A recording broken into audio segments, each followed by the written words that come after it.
T. Let's f***ing go. Yo, I'm gonna keep this hair forever, dog. I got no testosterone. This sucks shit.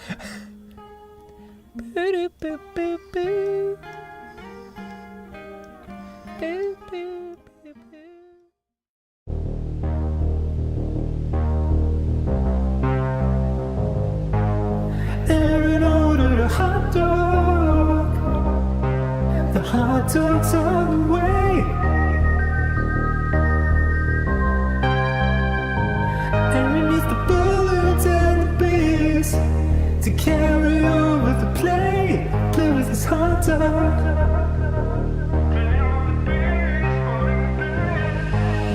Aaron's on a hot date tonight. He's gotta get that play tonight with the hot dog. Play with the hot dog. Aaron needs to make a beat. He needs it cause he has low T. Testosterone. That's not true. And has low T. That's not true. Aaron's having a difficult time. The hardest I've ever seen. That's because when he goes to the bathroom, Aaron has weak stream. Cause he has low T. That is something that you made up. Cause Aaron has weak stream and low T.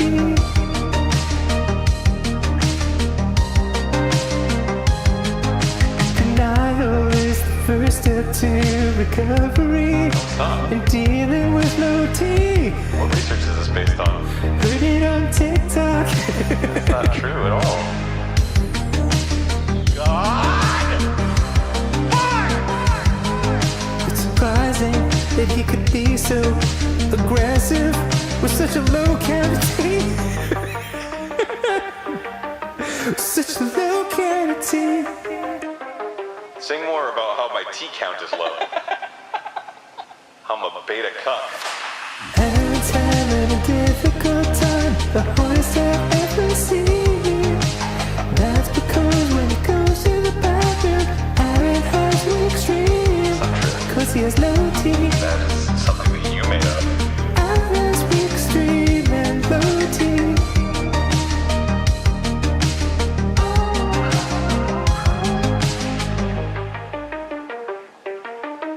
Such a low cavity. Ladies and gentlemen, are you ready for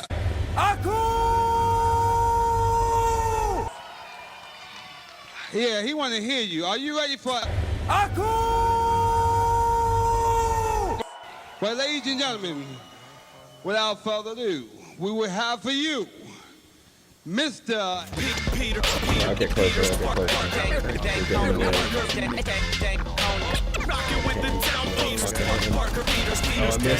I missed.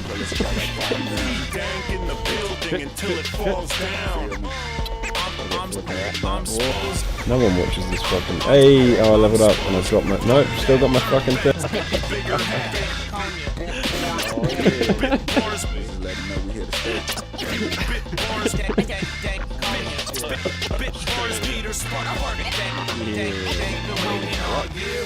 Oh, mate. Oh man, you shouldn't have jumped. Oh Jesus. Oh Jesus. Well, mate. We've been waiting all day. We've been waiting all month. We've been waiting always. We've been waiting for it. Welcome to Danconia. Welcome to Danconia.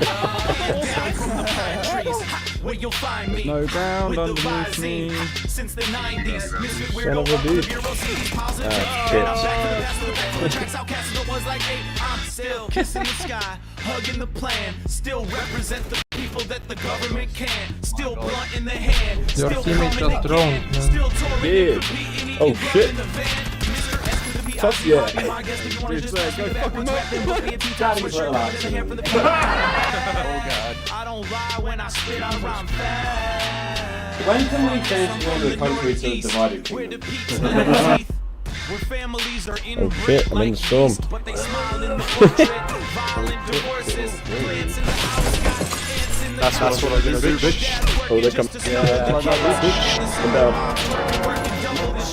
like your teammates drowned. So the shit isn't me to rep the citizen read. So they running listen to my upstairs. vision when it's hitting the beat. Because Oh I my God. speak with the weak. Trust it till more, I'm Jet, trust it fucking more. speak. It's Danconia. Whoa, Looking so opposite close, man. California. Ace the fucking H3, but not ammonia. Do it again. Round 2. Say my name.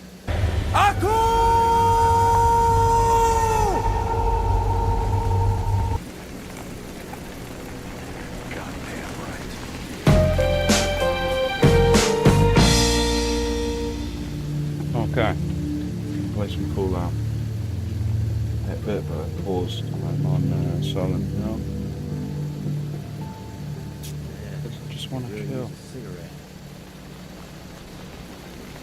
Now let's see.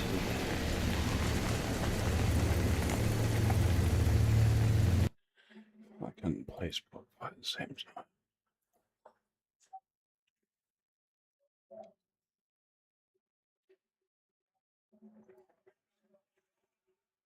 I like know as a friend.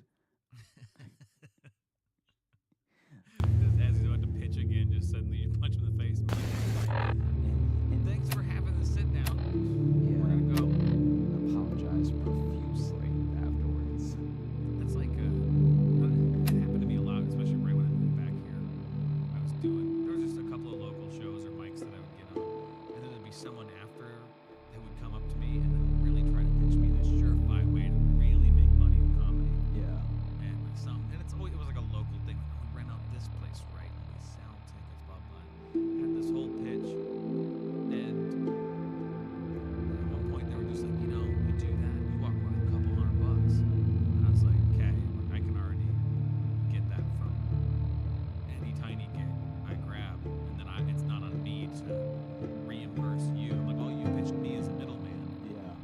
So one of the guys I just said, why would I do this if I can already just make hundreds of dollars per gig where I don't have to be in charge of all the marketing and owe rent on a place and stuff? Why would I add this step? And he just looks at me very seriously and goes, At least once it's done, it'll be done for Pride. a little while. So I lost a bunch of stuff I did last and night. I go, which is really well, I'm already annoying. proud of my comedy. And he immediately got Because- defensive. He's like, listen, you can shit on me all you want. I'm like, no. I asked you a simple question of why do I need you? And you didn't have an answer. Yeah. That's on you. That's your fault. This is also so weird because it's a lot of the people trying to sell you a pyramid scheme Yeah, so I are did a not bunch of good stuff, at it, and or then else they'd apparently my be save- salesmen. Exactly. Like, well, yeah, all the people are dictated just that like, they this is were how you make mods real active, money. even though And they're I'm all like, if fucking you knew how to texture make, mods. well, I'm like, why are you here? Why are you here drunk at I this think I've got bar that fixed in now, small town so Iowa on a Wednesday night? we'll get this done and then start getting some If you are achievements. gallivanting around the globe Maybe with I'll all your try one of the success, DLCs. Can I tell you though, this is actually to that point very, very funny to me. So maybe 6 months Oh, later, yeah, I was doing all a the different self-shroud friend stuff. who I did So not I put in lost it with that contact now, with that's my weird. boss or anything, came through. This is I'll see if this makes any sense to you because okay, without saying the company, just because I don't know, who knows if they would actually sue us, but you know, you never know. yeah, they were selling Rhino 69. Without saying the name of the company, I can tell you that their scheme that they built their business off of was utensils. So when my friend came in for the job interview, he was trying to rope my boss into the multi-level side of it. But then I had another friend completely independent of me who actually just sold them some utensils and made money. And I thought that was so funny. I'm like, this is the way to do it. Like, Yeah. Hey, you're a restaurant. People eat here. Need these? yeah.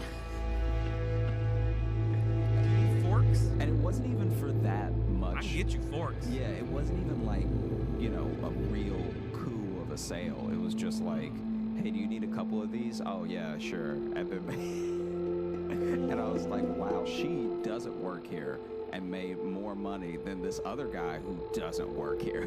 Who could have worked here? Yeah, who could have worked here. Who's in the room getting a chance to work here. Man, that blew my mind.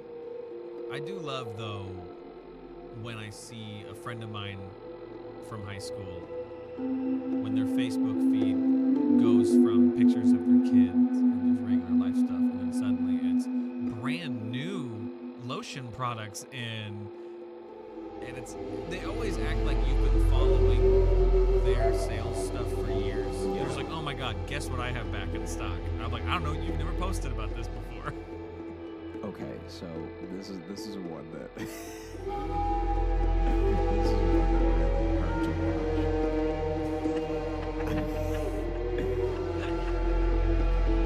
is this one's actually painful, so just stick with me, okay? Because I'm gonna. This is the falling off the ladder of of sales stories. Oh yeah, I watched a guy pitch a pyramid scheme at a funeral.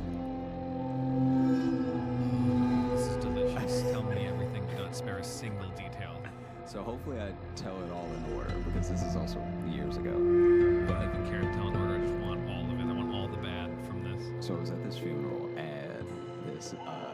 Are you willing to say whose funeral was it? Like a close family member? No, or? it was not a close family member. I was actually just there for moral support because it wasn't my relative. I was just there to sell something else. I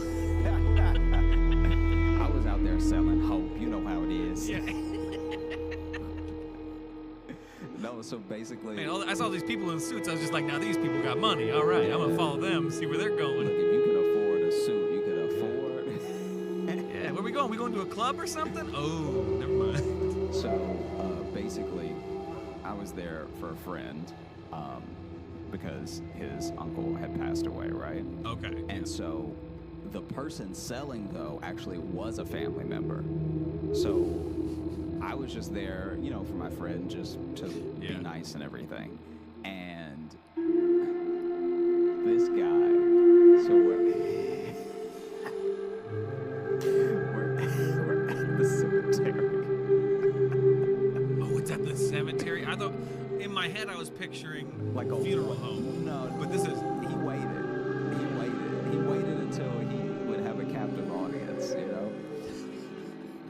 He wasn't gonna interrupt the pastor and be rude. Okay, He wanted to go ahead and wait no. until. It said he's gonna do it when the dirt's getting thrown on the cat. I do need to. It's really annoying because my mouse used to come off the screen when I was playing Fallout. And I could do other shit. Can't. Oh well, does this still work? Casket is when Nice. he's gonna choose his moment. Right after, you know, right after. So this dude.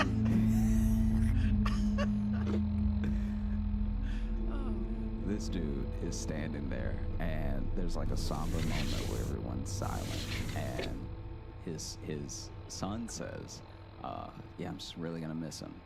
And then I'm standing there with my friend and everything, and then this guy, who I assume must be a cousin or something, because it didn't seem like anyone was excited Okay, that so he where was I there. lost that Like I stuff. would You'd hope you don't want it to be the deceased Travel to the brother. farm, Yeah, blah, yeah. blah. And so then he goes, Mine "Yeah, my power.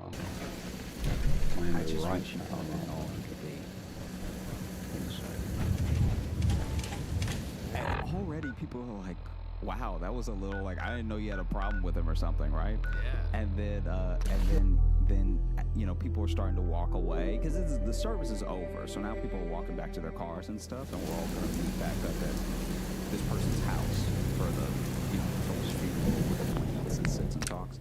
And he's like, "Yeah," and pitches stuff. And he's like, "Yeah, I tried to get him in on a big opportunity."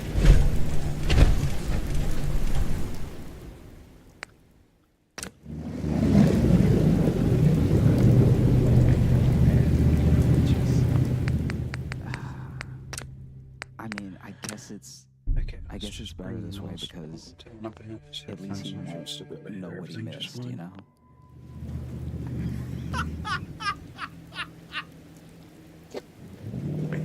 And at this point, this is someone who is either a full-blown monster or really believes in their pyramid scheme. Cool, I can actually see what's going on. Yeah. I'm glad he's dead so he can't see the riches I'm gonna make.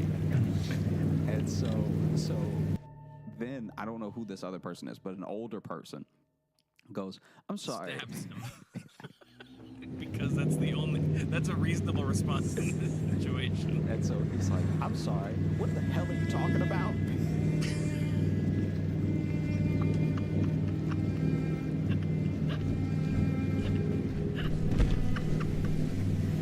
And then this dude in full pitch mode goes,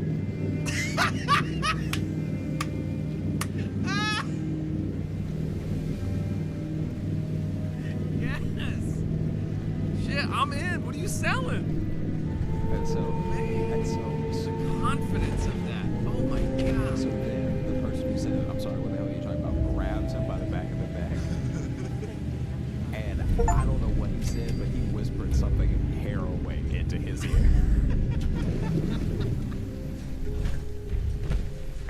And the dude doesn't say another word. Everyone just walks back to their cars, and then we get in the car and drive off to the house, right? So you can get back in your...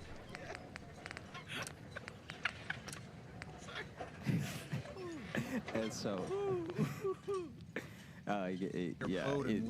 Alan, so this then isn't we your get dock. to It belongs to the whole house, town. and everyone's piling out of their cars, and Strangers you know, are welcome.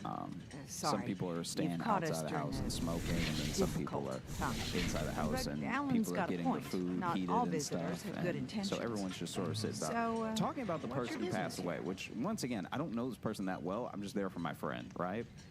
And then the guy walks in, the pitch Some guy sort of walks detective, in, looking Well, like she came through here looking all right. around, like his eyes are sort of darting around and everything, like clearly looking for Mariners whoever grabbed him incoming. by the back of the neck, right? Right, yeah. And You, help Looking us for the defend man the who town, clearly and said, I'll "I answer will any kill questions you." you Yeah, have. Take yeah. a post at the top of the wall And- near the main. The hall never lets us and down. then when he sees that the coast is clear, he walks up to this older woman, and it's like, you know, it's times like these that remind you to just, you know, take your chances where you can get them.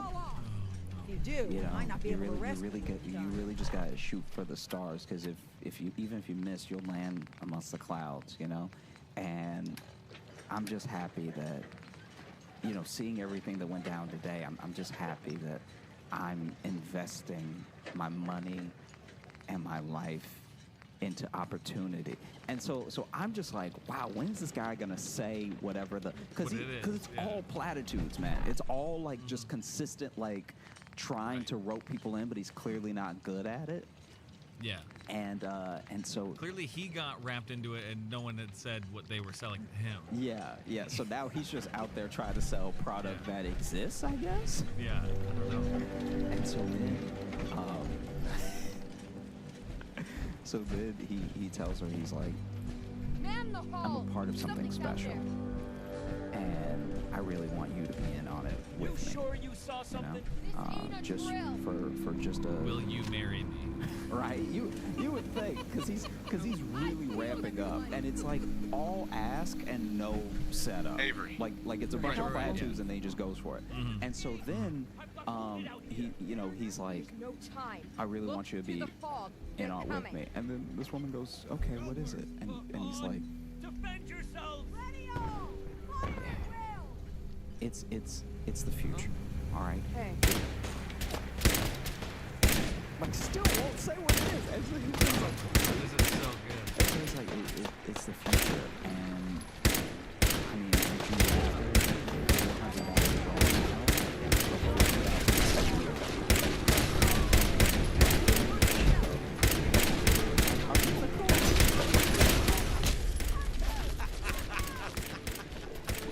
She completely all of this thing. I was like, his face just drop, and then he just drive to the next part. Like, you know how bad he is. He doesn't even like have a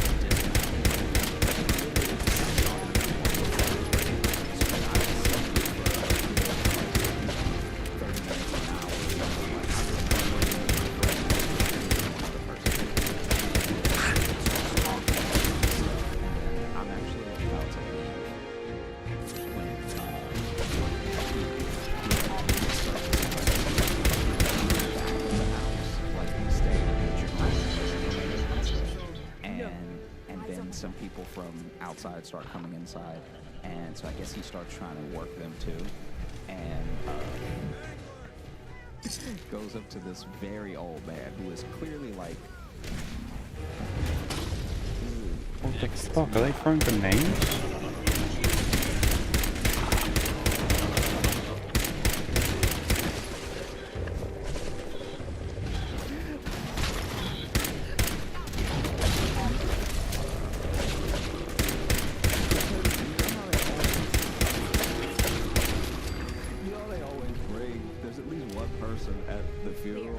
That's way older than the person that passed away.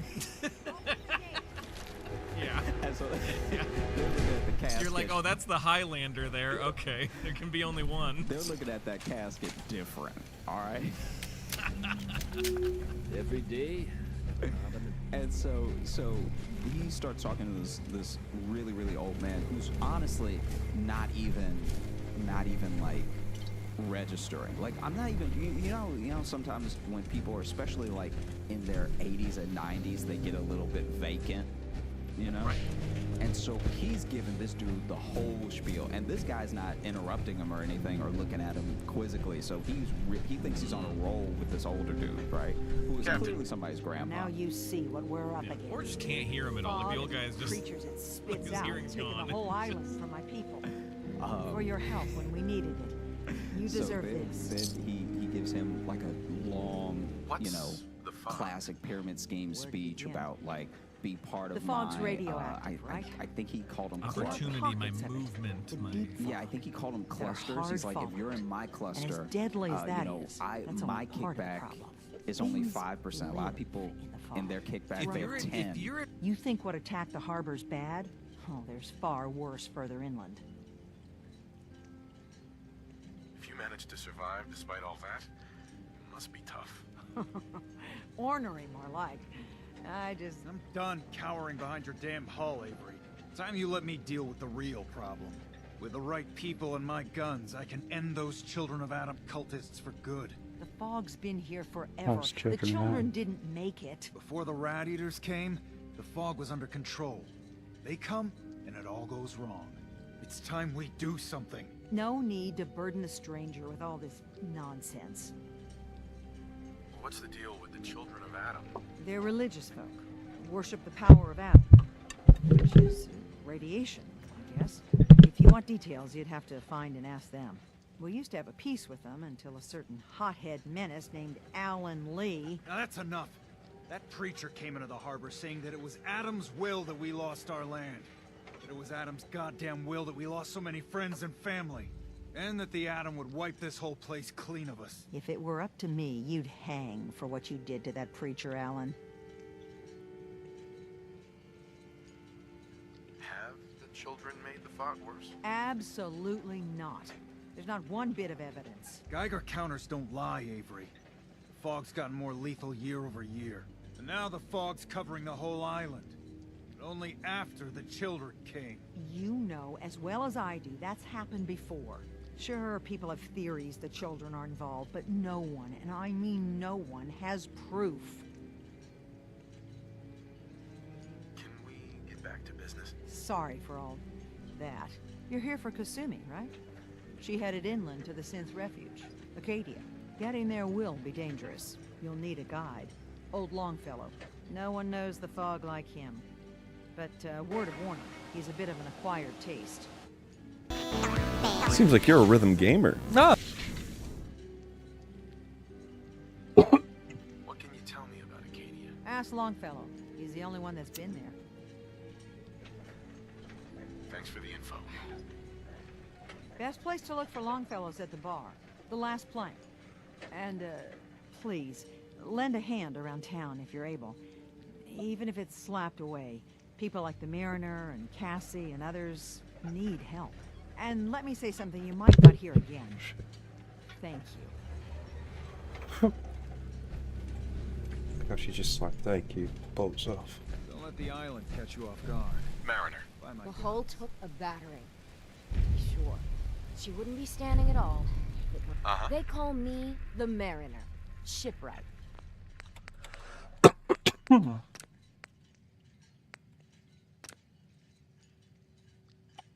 Oh, I turned all my subtitles off, that's why.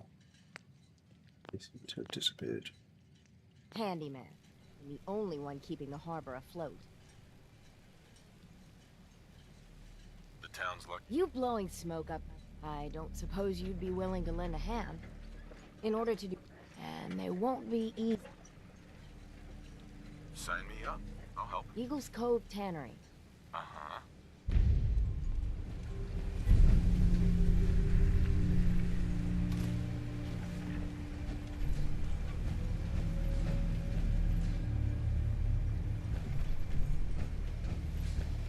Guns, ammo, and souvenirs. Come while they're in stock. Food, stim pads,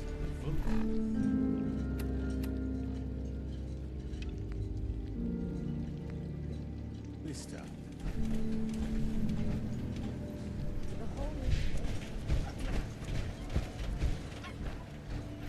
You're that mainlander who just got... I should know.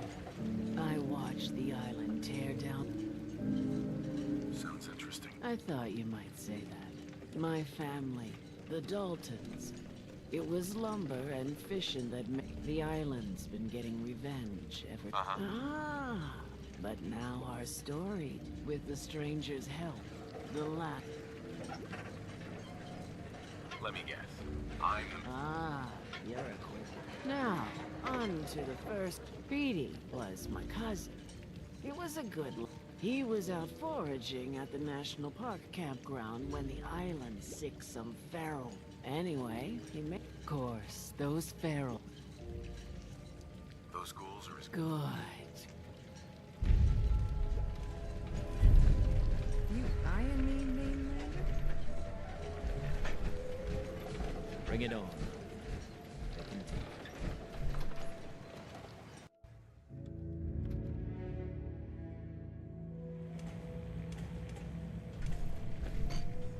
You want a bite? Either Mitch or I can take your order.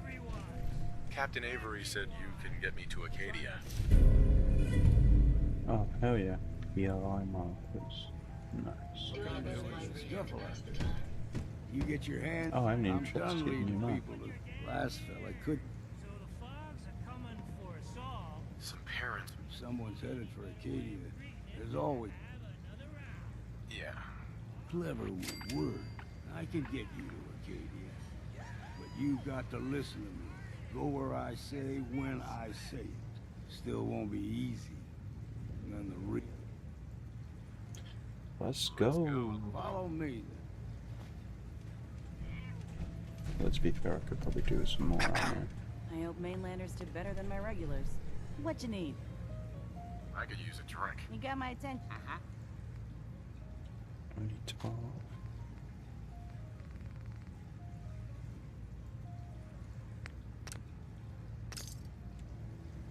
Seagull stuff. Mainlander, today's your lucky day. Free beer for ya. Ha ha! Thanks. Thanks for the... Look, so stay here over. Sure. I could use a drink. Now that.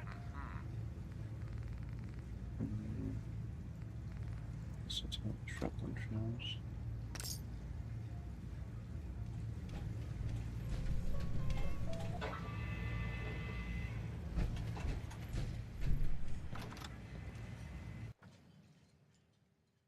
Let's head out of town. Acadia is above the fog line on the mountain. It's a bit of a hike. You might want to take this one. Welcome to the bait shop. If you need any odds and ends, I'm your man.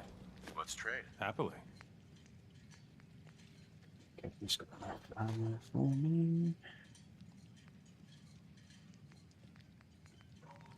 Someone's got any shotgun shells. Yeah.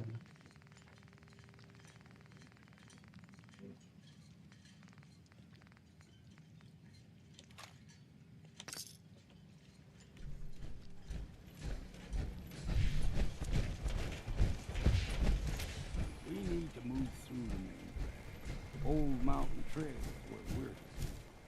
The fog ain't like nothing you've seen in the Commonwealth.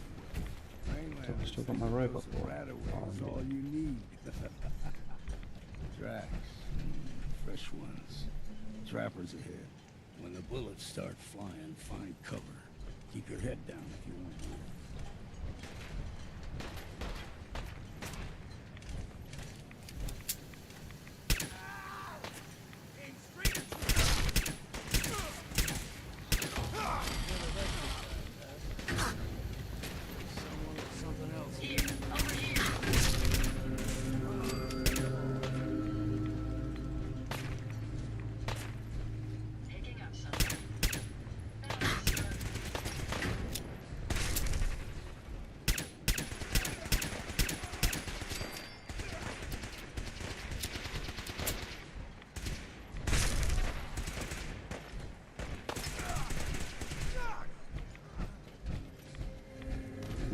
cool.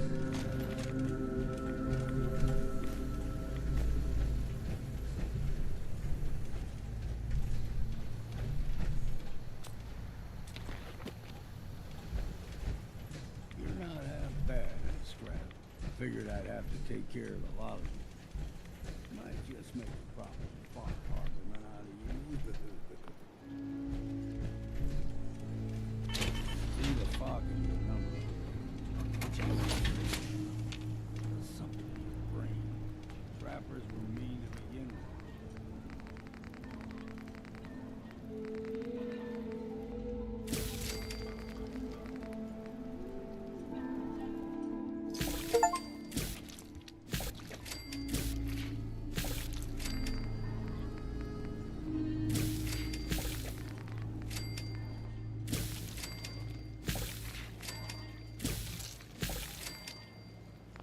Awesome, is everything all cooked up?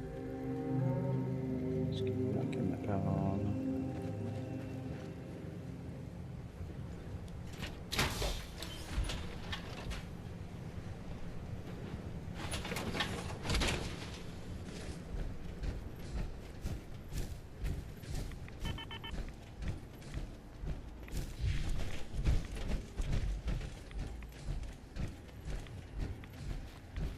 We ain't alone here. You're dead!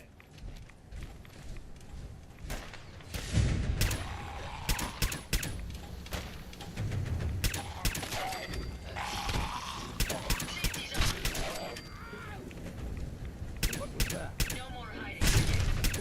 I say it's time for a drink.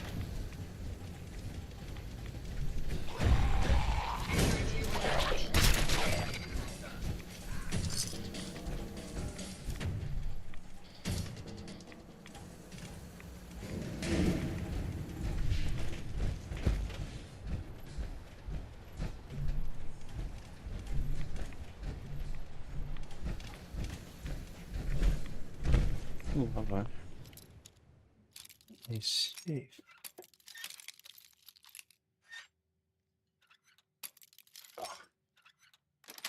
Oh, yeah. Got it.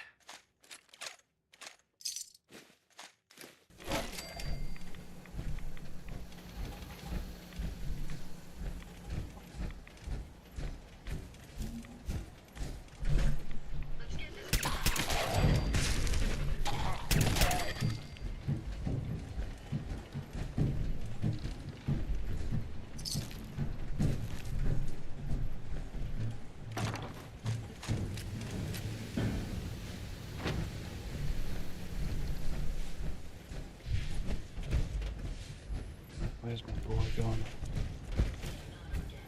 These rats won't affect me. You? That's a different story. Power on that fine. Thanks for the Here's the concern, mountain Robo. trail. We stick to this and we'll make it to Acadia. The game trails crisscross the road, so don't be surprised if we got a local watch.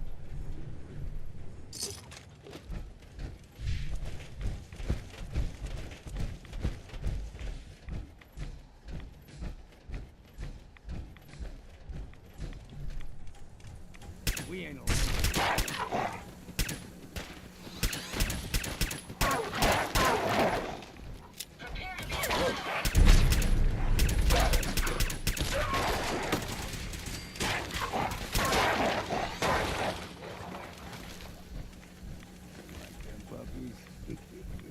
We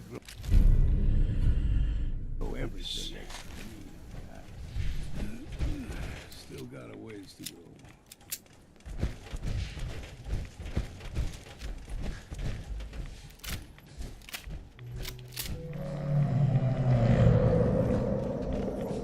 They usually stick to the deep fog. Best we steer clear.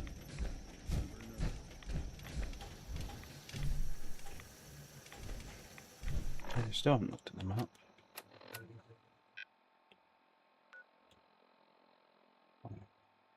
It's quite big.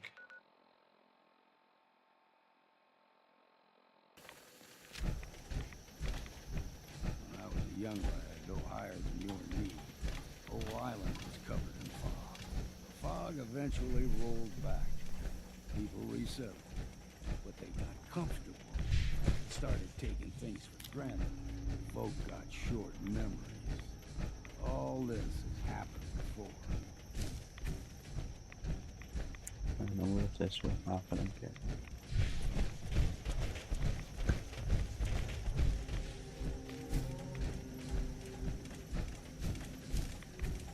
Someone or something else here. Oh, yeah.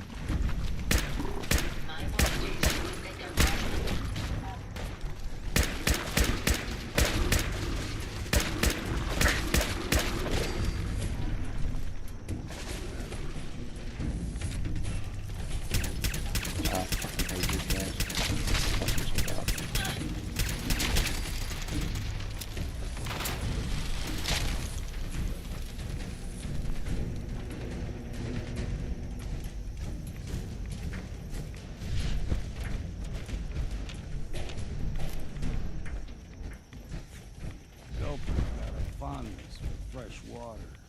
A small gulper, like the ones in these parts, is a fair challenge. Now the big ones, they can grow 2-3 times the size of a man. Good thing we don't see too many of them. Into the breach we go! Try a bit of exercise, man.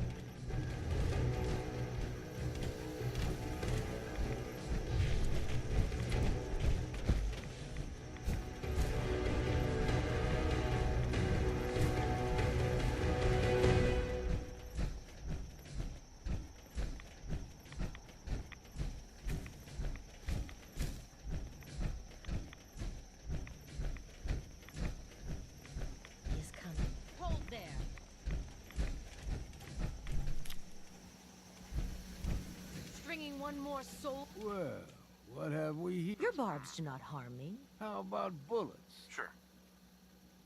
Let's just... You're right. Do not sully the... You. I suggest you go no further. What's a case? They supply Far Harbor with the means to turn back... You do well to avoid such creatures. Uh-huh. All right, I'm listening. Tell you. You and you may join our family. Worthy? There is a ritual his children must perform. Okay. Sign me up. Excellent. Head to the... If you're done wasting time with a fanatic, let's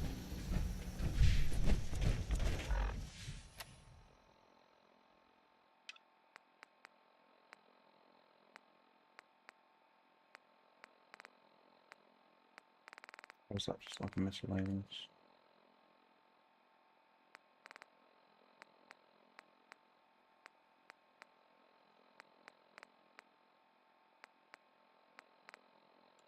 Up ahead, the air's clean. No fog. Acadia's not too far now.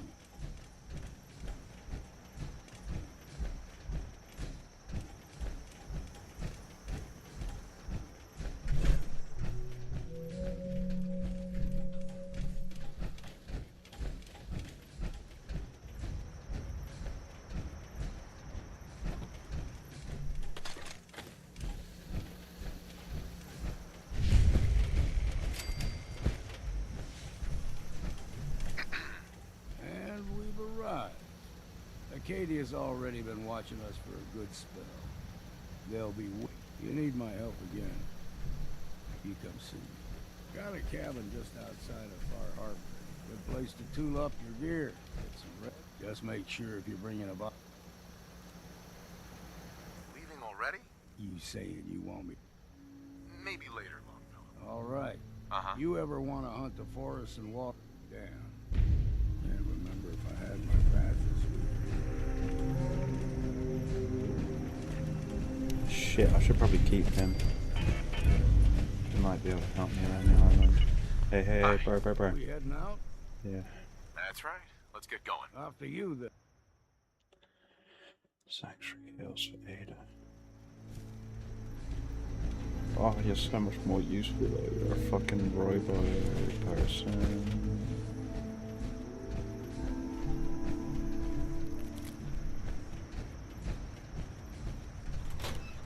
Just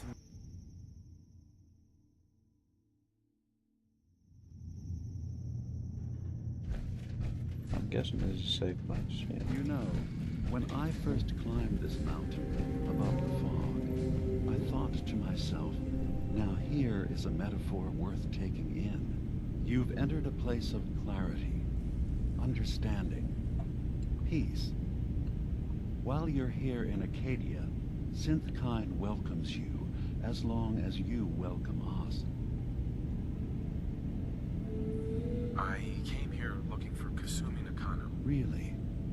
I'm impressed. Few would brave the kind of journey you've had for the sake of someone else. Kasumi is here. She's safe and unharmed, and you're free to see her if you'd like. Before you do, though, tell me, do you Why are you asking? Because she came here with... Right. None of us take this transition. Sure. That someone stripped her very identity from her and made her into something. I want you to understand that before you see her. She has a chance. One more question, if you'll indulge me. Tell me. How would I even... I'm afraid if you're looking for some biological... Instead, you have to look for the signs. But ultimately, you have to decide for yourself. What do you believe? Have you ever questioned your humanity? I'm a human being, not a set. Are you sure? I remember being in my house the day the bombs fell. No memories before then? Just a single day, and then waking up alone? We so easily accept what's presented to us as the truth, don't we?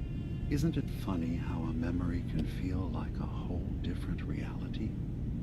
People, places, even sounds and colors can change. Or someone else has changed them. I won't lie to you. There will always be other explanations. Trauma, disease, the background radiation. They all take their toll on the mind. But I can promise you that we will accept you, no matter what you decide you are. Thank you. You've given me a lot to think about. I'm glad to hear it. Acadia is open to you. Feel free to walk the grounds. Introduce yourself to my co-founders, Faraday and Chase, and I'm sure you're eager to talk to Kasumi. She's usually working down below. Is there anything else you need from me? I'm part of a group that helps since the railroad. Really? I don't understand why a group dedicated to helping synths would convince them through fear that, yes, they volunteer for the memory wipe. I know how frightening it is. The risk of... I hadn't thought about it like... So am I. Was there anything... So... Yes. I should get going. Of course. Are you feeling all right? I'm fine. You worry too much. Sometimes I feel like you don't worry enough. You know we moved 3 more relays this week. I'm coming in. You stay right there.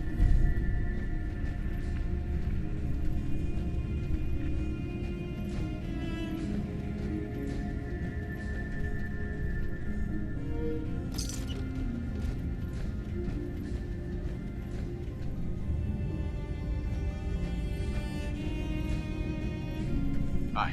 So, you've talked to Dima. You know why we're here. I certainly hope that you'll consider helping us. You're right. It's so good to hear that. He's put so much of himself into this. Sometimes I worry about... Well, and that's not even mentioning maintaining the... Seems like he... Thank you. If there's anything I can do to... Well, if you're determined to help, there is something you could do. There's a boat along the coast of the island. It was... The boat never finished the trip, you see. So the driver... My understanding is that the boat wrecked some... Sure thing, Farron. Thank you.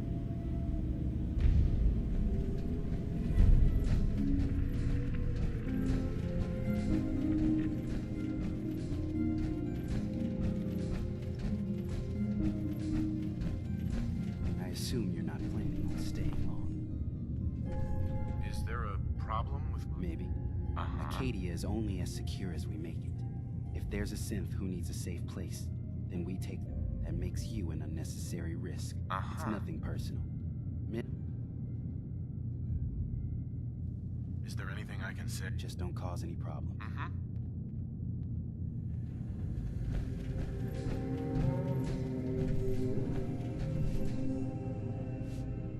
So, I understand you've seen a good bit of our island. What do you think? That's... This island, with all of its danger and it will continue to adapt, long after we're gone. And then, past... That sounds like a noble goal. Well, thank you. I should note that I'm not fully versed in human anatomy. Since Dima has approved of you... I'd like to help you. Oh, well, okay. There's a flower native to this island. It doesn't quite have the brilliance of... I'm personally rather fond of them, but lately have been investigating... If you could bring me additional... I can offer you a meager... I have some fun. Just what... As... Hey there. Can I help you? Still collecting asters? I have some flowers for you. I'm sorry, is this a... Sounds like you got the all clear. So what's... I came here looking... Oh, that Kasumi's a good enough kid. Not that anyone's asking, but I'll tell you. What you are, where you came from. Yeah, I hear you. That's so? Huh. Anyway, lately I've taken to a... Let me know if you need something. Sure. Let's take a look. The best Acadia... Right.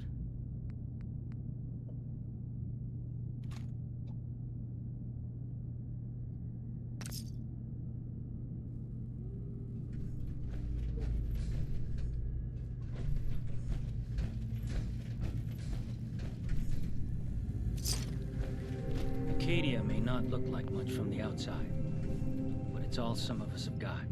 It certainly wasn't what I was expecting, but it means there's hope, right?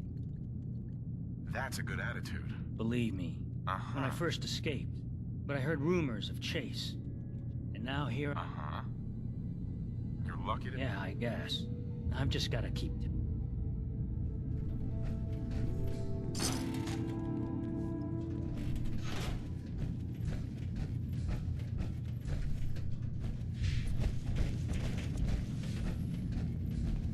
So you're that new fellow from the Commonwealth.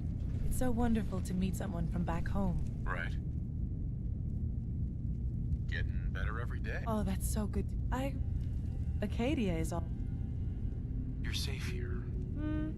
I'm sure I'll see you around. You're new here too, huh? I mean, I haven't been here that long myself. Honestly, I'd be dead right now if it weren't for Chip. Turns out it's pretty... Thanks. I'll see you around. Kazumi? New guy, right? Look, I'm not anybody worth talking to. Sorry. It's not your fault. You try having somebody... What do you mean? Oh, only somebody... Now just... I've just gotta keep telling myself I'm better off here than dead.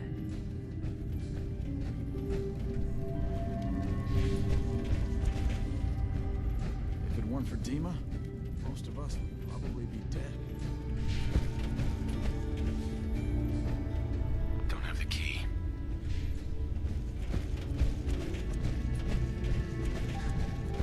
I just can't deal with social interactions,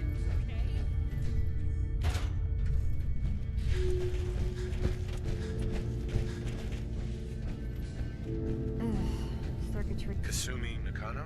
Sorry, I'm right in the middle of something. Your parents sent me. They did. Look, my mom and dad. I mean, those people that were taking care of me. What do you mean? I'm not their daughter. I'm a synth. I thought if I just left, it would be easier for them. I've been lying to you this whole time? Your real daughter is dead and I replaced her? I know it must be hard for you. Yeah, so I am. I mean, yes. I believe I'm a synth, but I can't leave until I've got...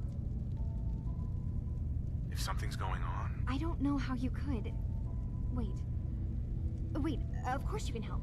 You find things. Sure. What if I told you that there's a secret? All right. I'm listening. Okay. You saw all those computers that Dima's hooked up to, right? Well, Faraday asked me to help do some repairs on them, and that's when I see it. Data models Dima has been making. One was the fog taking over. What if Dima is so open and welcoming because he's actually... Dima turning on Far Harbor? Now that would be cause for concern. I'll help if I can. I know. I keep seeing Dima, Faraday, and Chase head into the... Right. There's actually a storage space right next. Sure. I've also tried breaking into Faraday's terminal. I'll figure this out. Okay. Whatever we find out, I hope there's a way to make some caps out of it.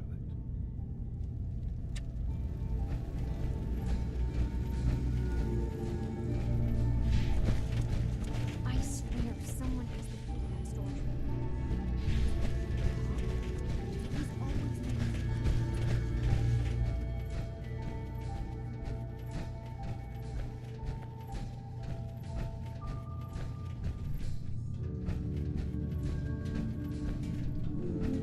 Cog.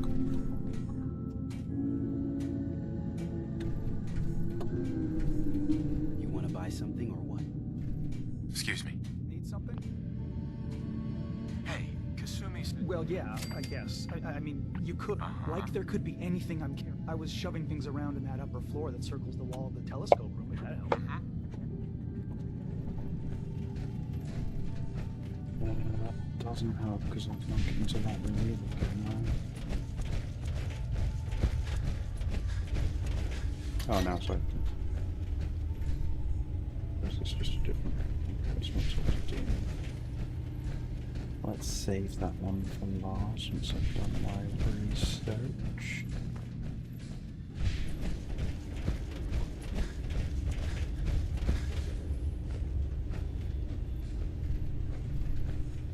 And jump down there, I feel like it's going to do damage and they'll turn hostile.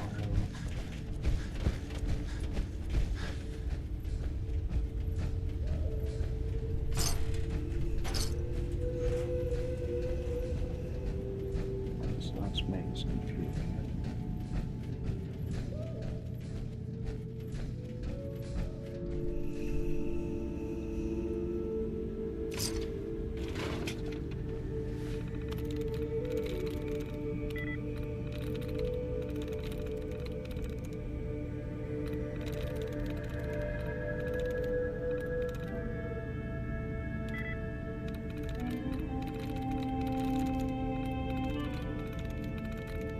So it probably ends in tears.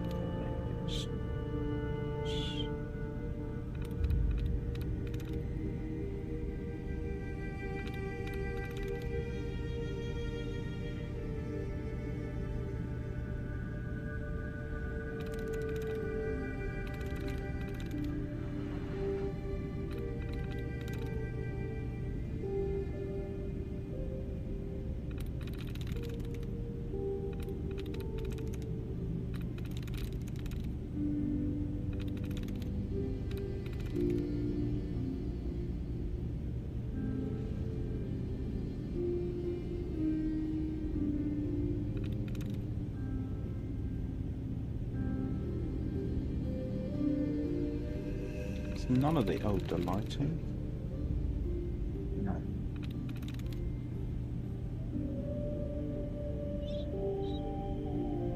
Yes. Gotcha.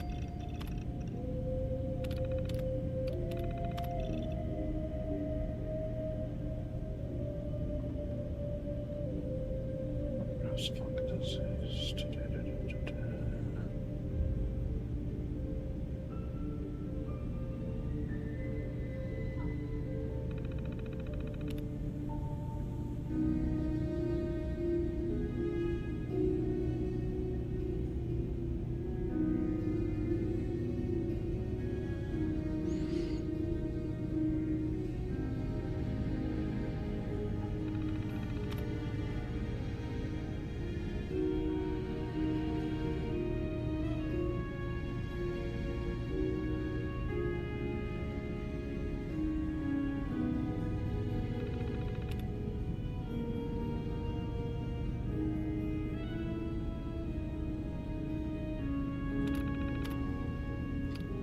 breakfast, I think.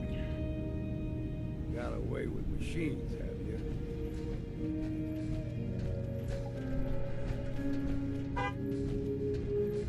So does that mean I don't need to bother eavesdropping at all, I guess? Let's see here, just in case. Where is this chase guy as well? Dima, Yes. What is it? I know you left some of your memories behind. And Hard enough time keeping up with repairs before all this Maybe this is an nonsense with the opportunity atom for both of lunatics. us. But you. Uh-huh. All right. I'm listening. Before I begin, how much do you know? You're keeping Farhar. Not exactly. They're fiercely. We would give them the technology to keep the fog at bay. Unfortunately, the children of Adam view the radioactive fog as a holy as a prototype synth. I had to leave some of my earliest memories behind. The children of Adam on this. Yes. I know their faith in radiation. I was using a submarine base as a home. When I left to found Acadia, I knew the base would be in safe. But now Martin is gone, and his successor, Tectus, wants to. I know all I need to. Then my plan is simple. Pose in the old command center. Right. I'll give you the program. It's not going to be like a normal. I've loaded the program with some instructions I've recorded. Actually, I hope. Well, one more thing before you leave. Our ultimate goal must. I've got no love for those mindless fanatics in the news. They are nothing you need to be concerned about. It's not them. I'm concerned about you, Dima. You can't solve all the world's problems. Certainly not all at once. Dearest Faraday, relax. All will be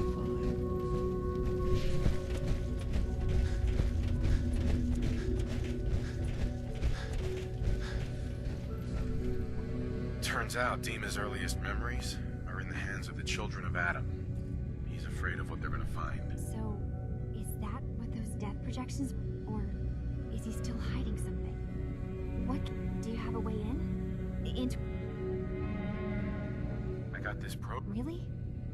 How would that work? I wonder if you'll need to, you know. I'll bet that's it.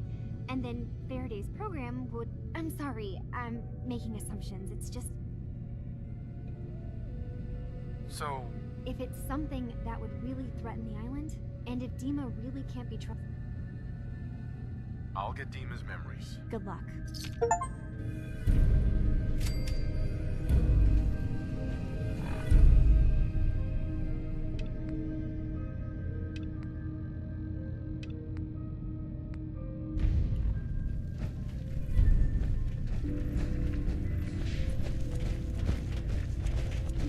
Acadia's far away enough from the Institute. We don't have to worry.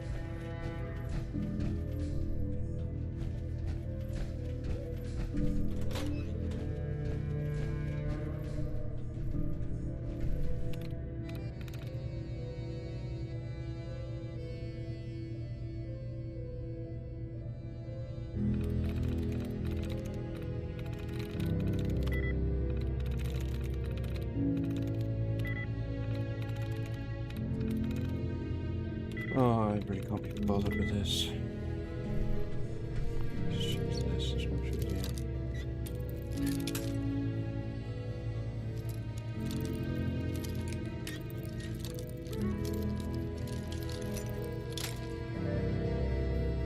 This says before breaking my 800 pounds.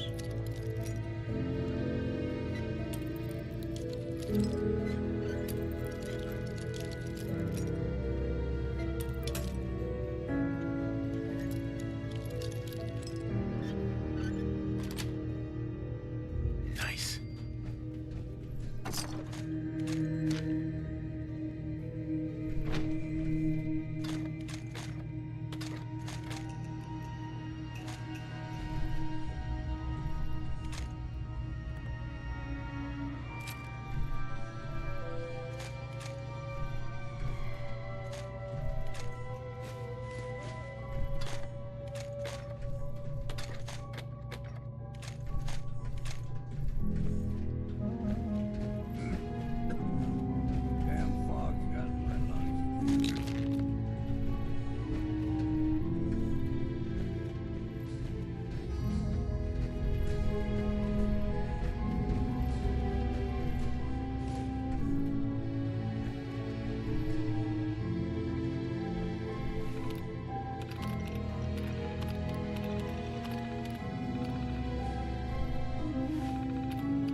Kasumi? Dima has secrets. We have to find out what he's really up to.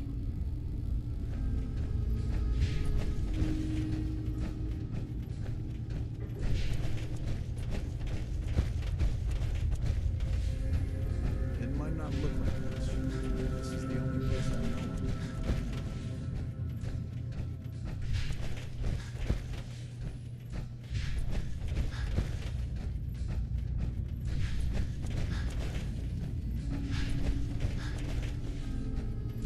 Fuck, is there more downstairs? No, so where's this fucking guy? Is he up?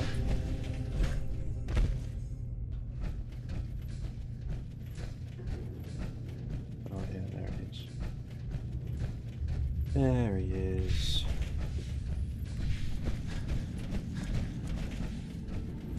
Oh, hey.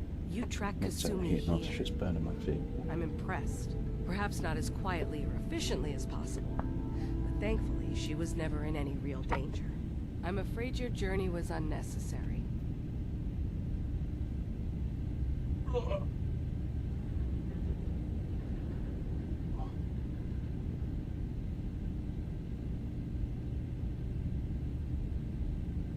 I wanted to see for myself that she's safe. You have my word. Acadia is a safe haven for synths. Were it not, I would not have aided anyone in reaching it. Every synth I've tracked down, every synth convinced to come here, has been assured that he or she will come to no harm. My job is to make sure they all remain safe, no matter what. Understand? How do you manage to track down synths and bring them here? I have a network of contacts throughout the area. Some from my time with the Institute, some after. I know the Institute's tactics, and use that to my advantage. You have Dima's blessing, so by all means, make yourself comfortable. I'd like to help you all. Is there any... Actually, as a matter of fact, there is. If you're serious about contributing, well, we've got a situation I need someone to look into. You've had some experience traveling around the island, so you may be decently equipped to handle it. All right, I'm listening. We were expecting a new synth to arrive, and he should have been here by now. There's been no sign of him, and I'm concerned that he might have become lost on the way here.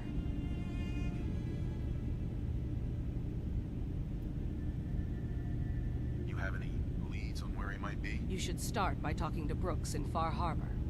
He's one of us, a synth. He's the one who meets the new arrivals and gets them started on the journey here. Of course, he's not likely to tell you anything without proof that you're working for me. If he doesn't cooperate, tell him that his designation is L792. That should convince him. That's as much help as I can give you for now. Please, hurry. If that synth is out there alone, he won't last long.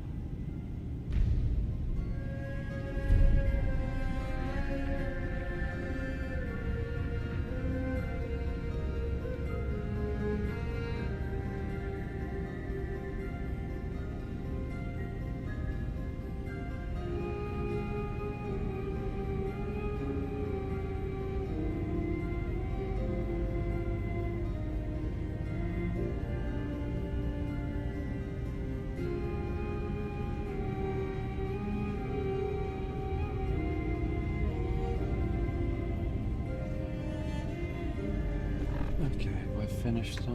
No. Existing tools. Chase opposites.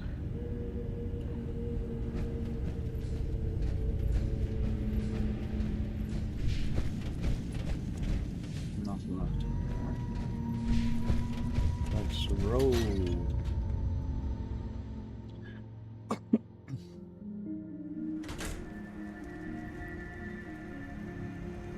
Are there any like radio stations out there?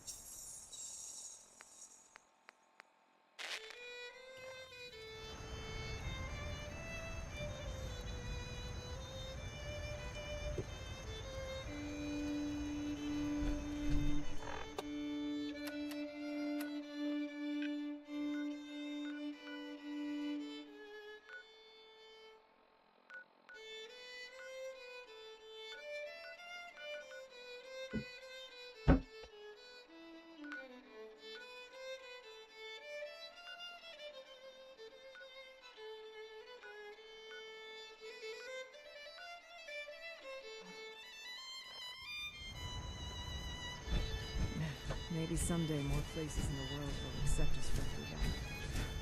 If it weren't for Acadia, I'd be dead. Quite some time.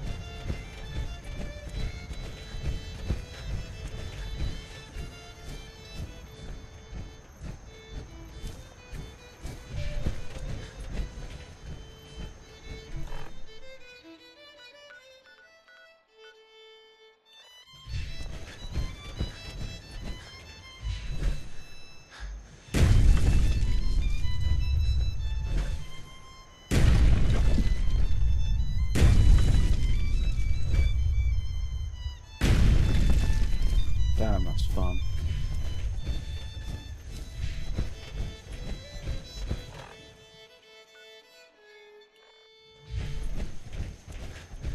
It's getting dark out there. This hello.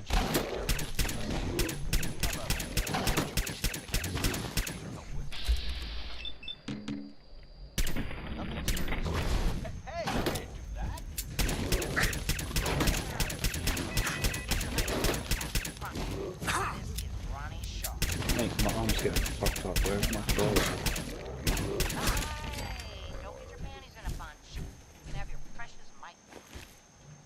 Okay, yeah. Well, sorry about that, folks.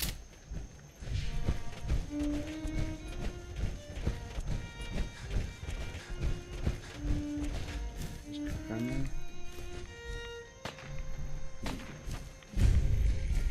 Yeah, friendly.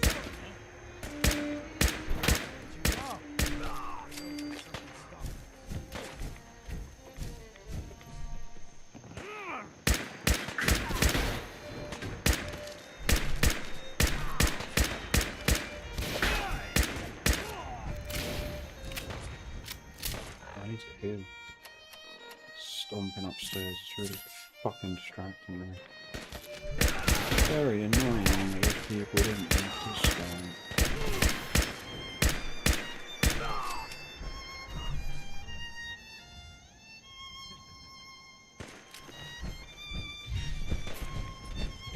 Where the hell?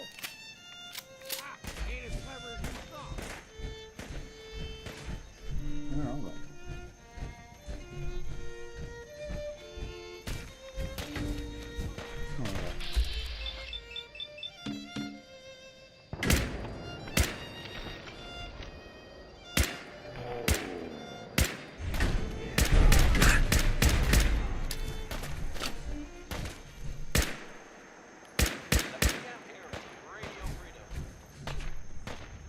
Attention, Minutemen. Word's come in that the settlement needs our help. Please respond if you can. You ain't got a hope in hell. I'll get you.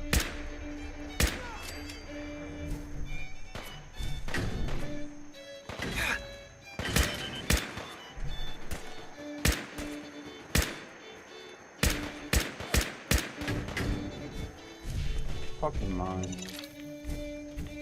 Never works out.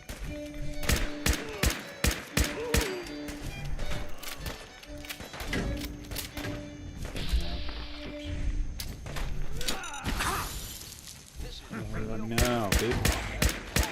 All across the Commonwealth.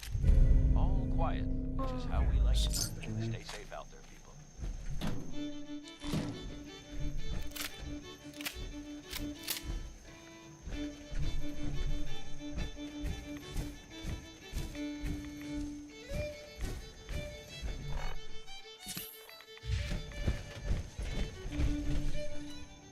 Okay, one second.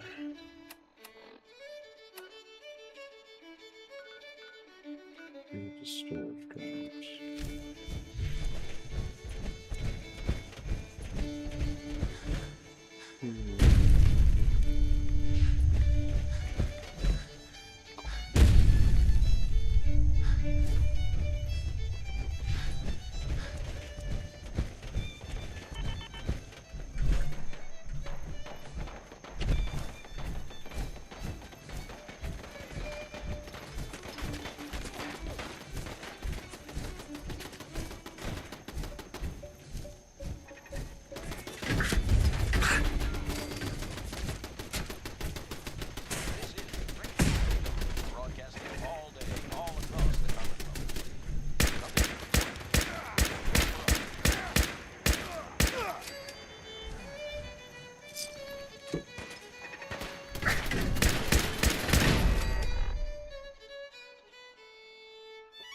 I'm gonna have to investigate because that's really winding me up.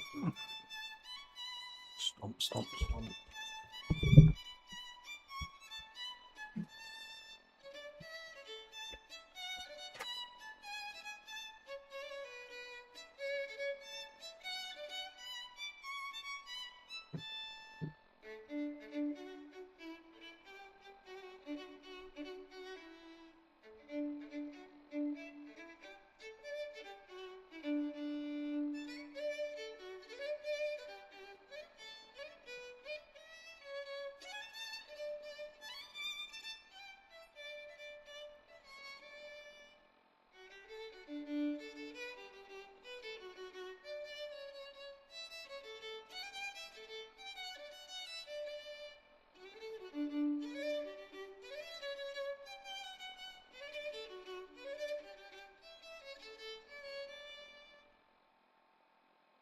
You're tuned to Radio Freedom. Nothing to report at the moment. Stay tuned for updates.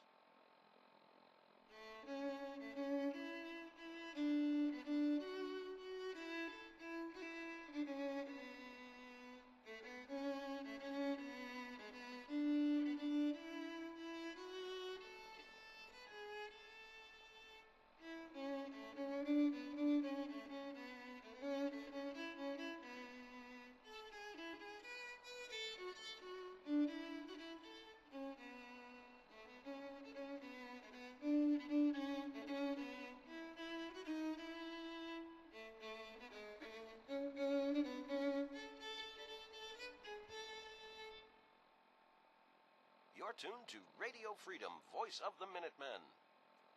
Nothing to report. Stay safe, people.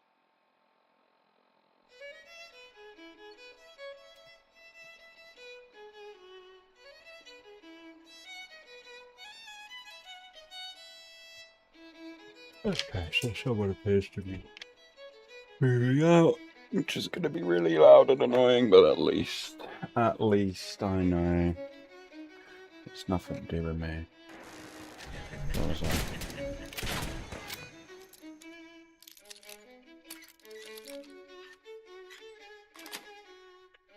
Sweet.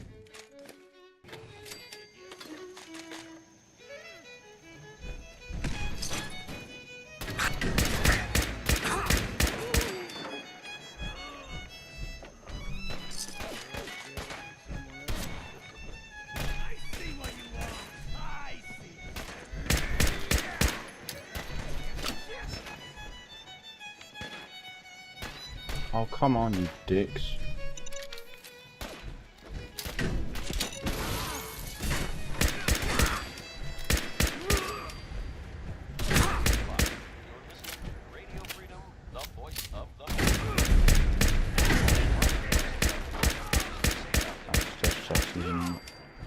After having mutated.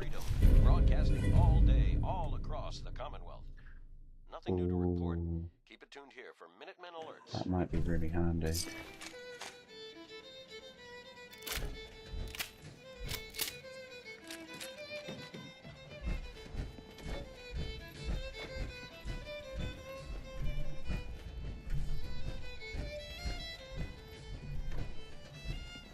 Okay, I think I've had enough of these fucking fiddles.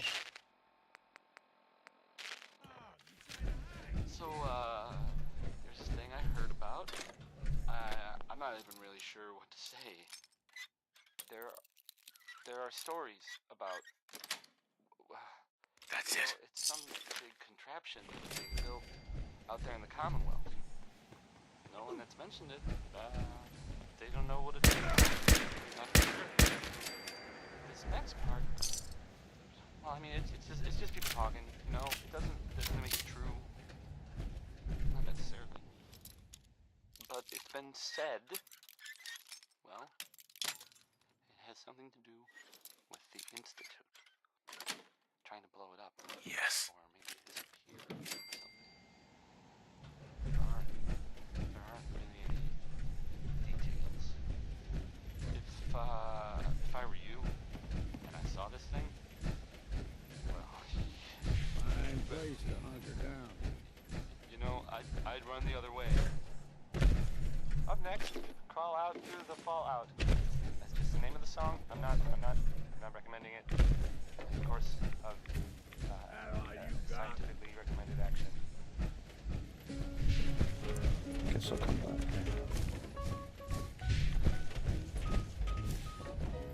Crawl out through the fallout, baby, when they drop that bomb. Crawl out through the fallout with the greatest of aplomb. When your white count's getting higher, hurry, don't delay. I'll hold you close and kiss those radiation burns away. Crawl out through the fallout, baby, to my loving arms. Through the rain of strontium-90. Think about your hero when you're and crawl out through the fallout.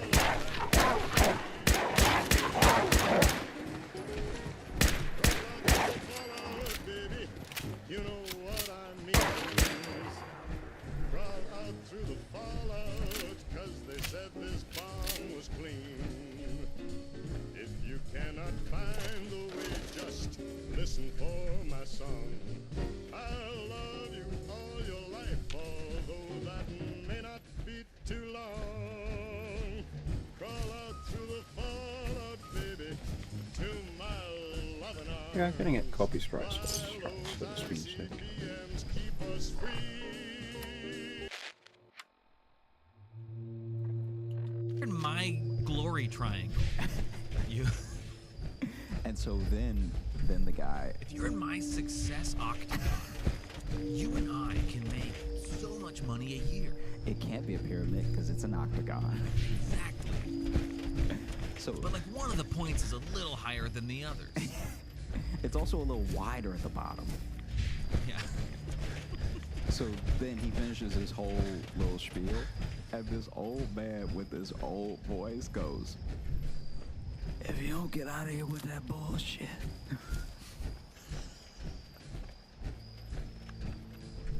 And almost right after this old man says, "If you don't get out of here," the guy from before, the guy from like the cemetery, is like screams across the room, screams, "What did I tell you? What did I tell you?"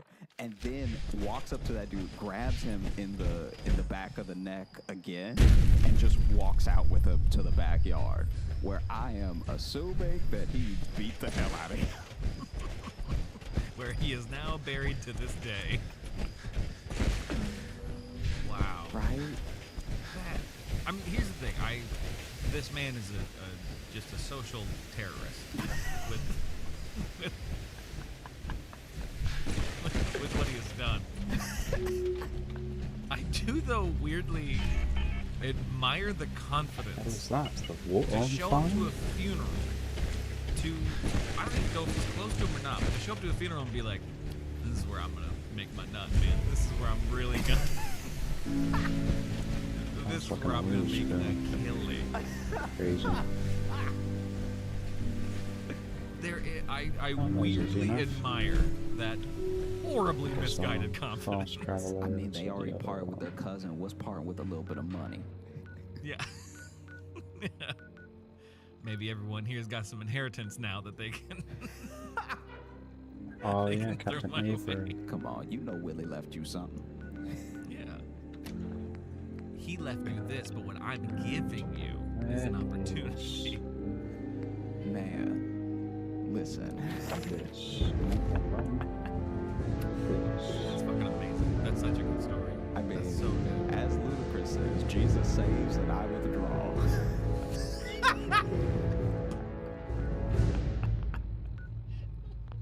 Which was oddly enough, it was on the headstone. So that's. Oh man. But I still think about. I wonder what that dude said, because it was a whisper, but like you saw the eyes, and we talked about people's eyes getting big when they fall. This dude's eyes got so wide. It makes me think that whatever got whispered in his ear was actually a touch too far. Like it was appropriate to get him to stop, but it was completely inappropriate under any other circumstances. Just whisper as if violent. I'll kill your daughter. Whoa! Jeez. Threaten me, but jeez. Also, I have a son. My daughter's at a different funeral selling stuff, so we just open up the obituaries and look for opportunity.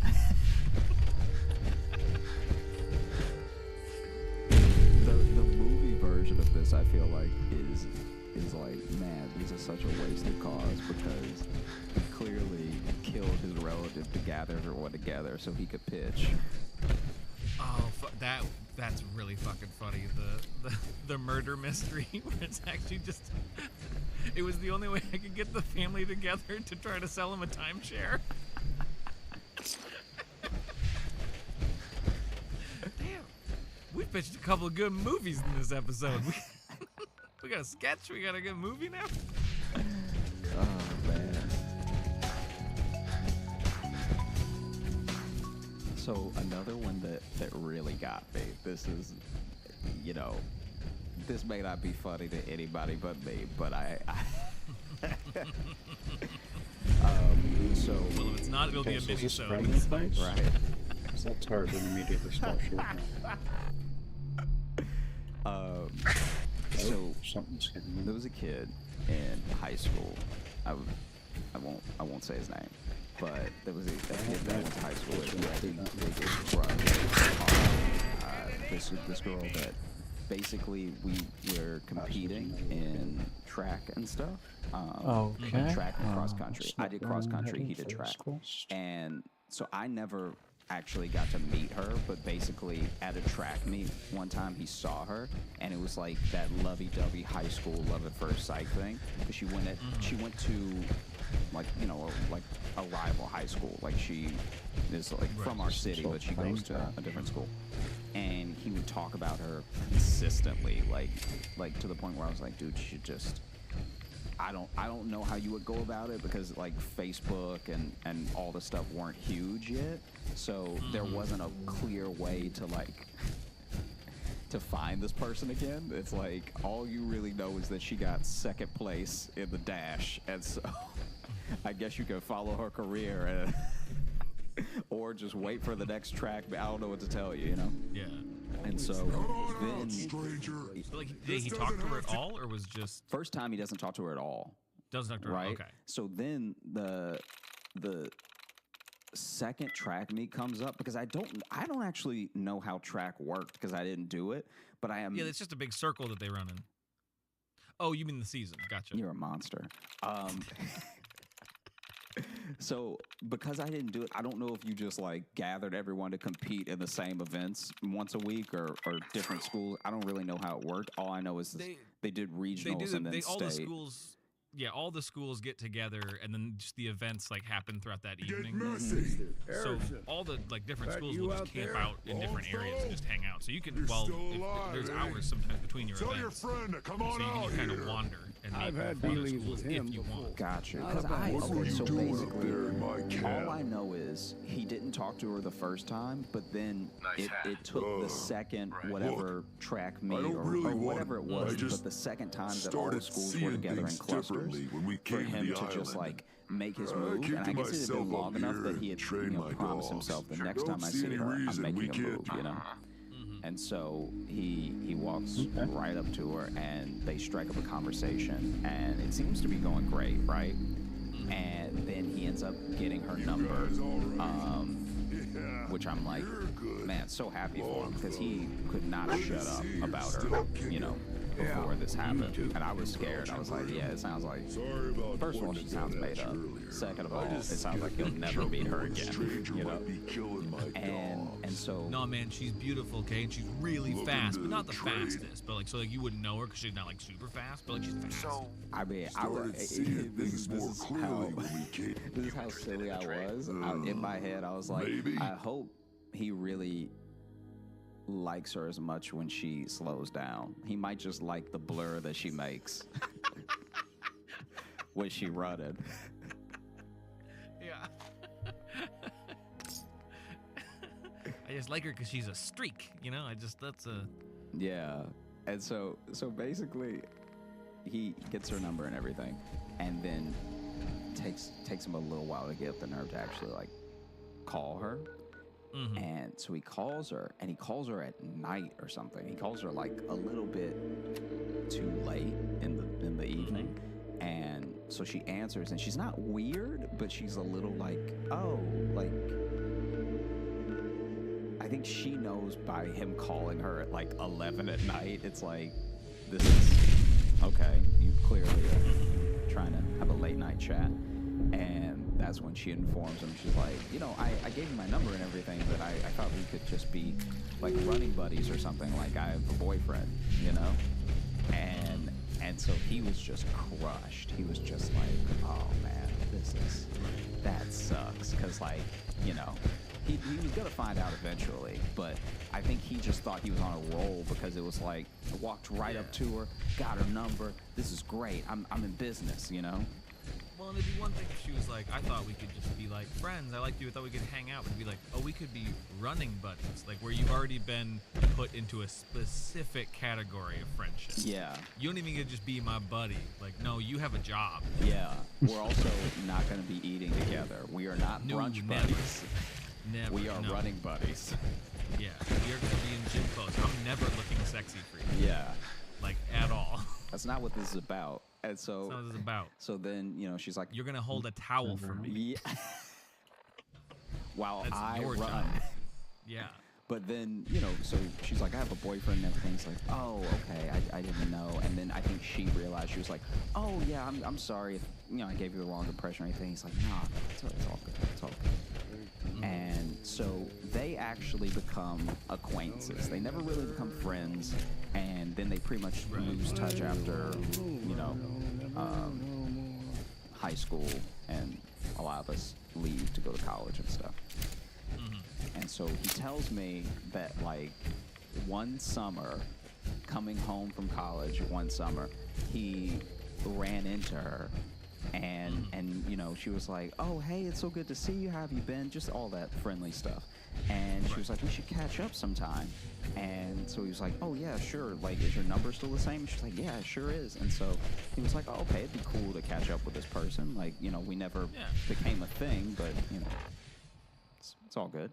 And so then he texts her, and he texts her like the next day, like, hey, do you want to grab a bite to eat or something like that? And she was like, sure, but I'm busy right now, right?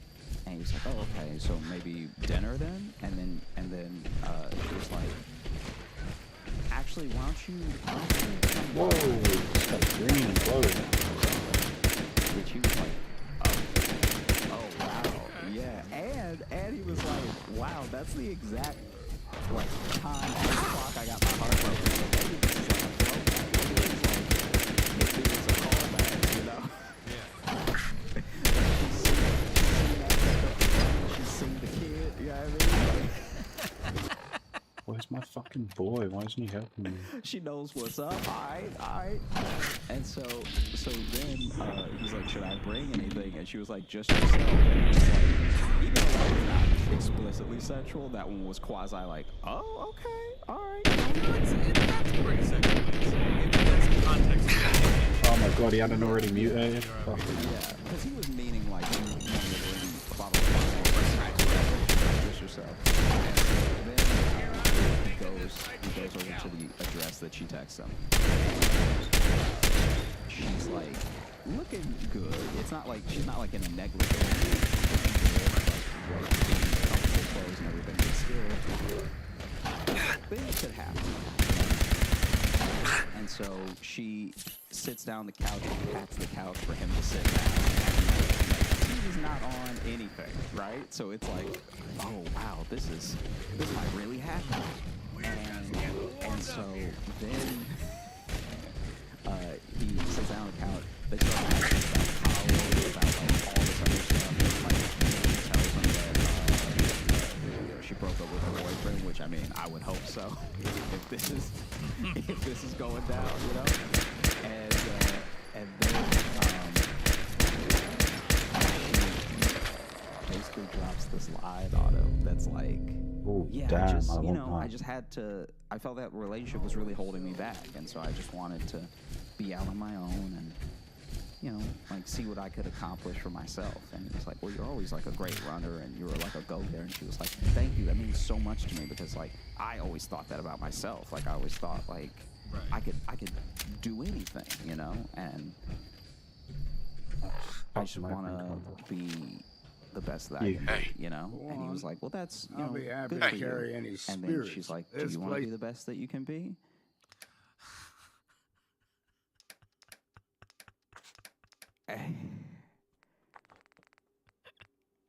And he was like, yeah, I mean, I try to be in everything. I've been working out still or whatever. Like, But she's like, no, I mean, really. Like, are you willing to put it all on the line?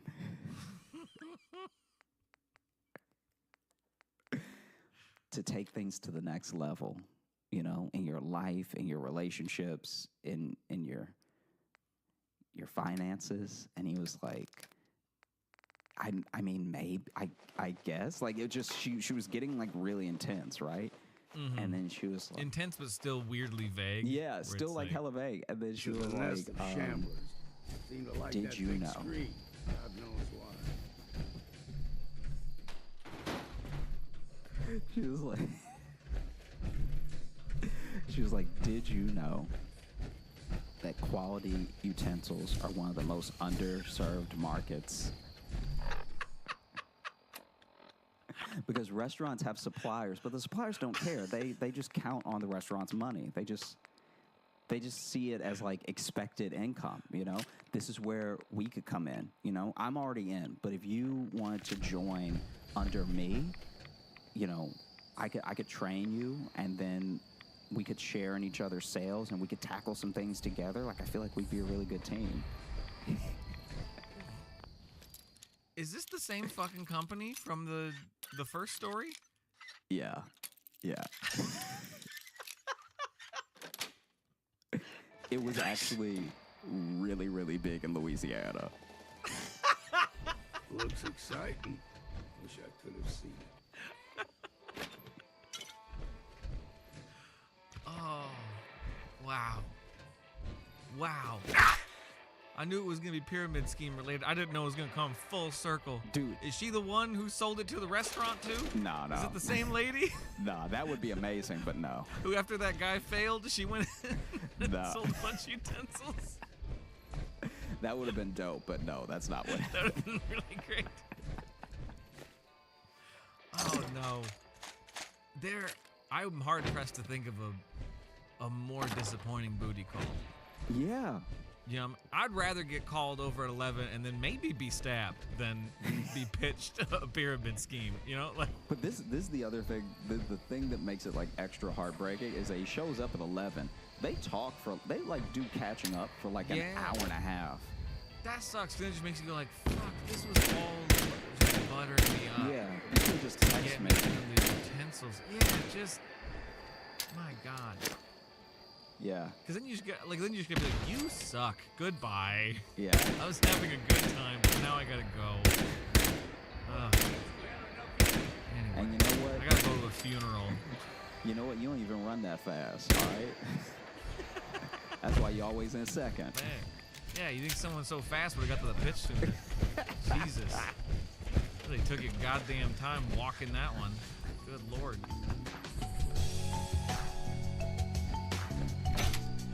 Thank you so much for listening to the Josh Johnson Show. If you want to follow us on Instagram at Josh Johnson Comedy, on YouTube, on Twitter at Josh Johnson, and on Facebook at Josh J Comedy. And if you're trying to follow Logan, I'm on Instagram at Logan M. Nielsen.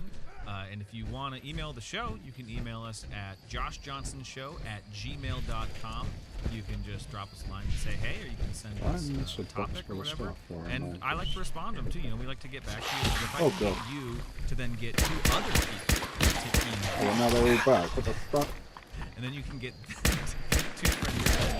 You know, so I'm trying to create a network. I'm creating opportunity for you guys. So please, that's Josh Johnson Show at gmail.com. And please subscribe to us on Apple Podcasts and follow us on Spotify. And if you could leave us a 5-star review on Apple Podcasts, like the one that we read at the top of the episode, we love hearing from you. It helps with visibility, and you get a shout out on the air. So it's great for everybody all around. We're all gonna get rich. it's gonna be great. You know?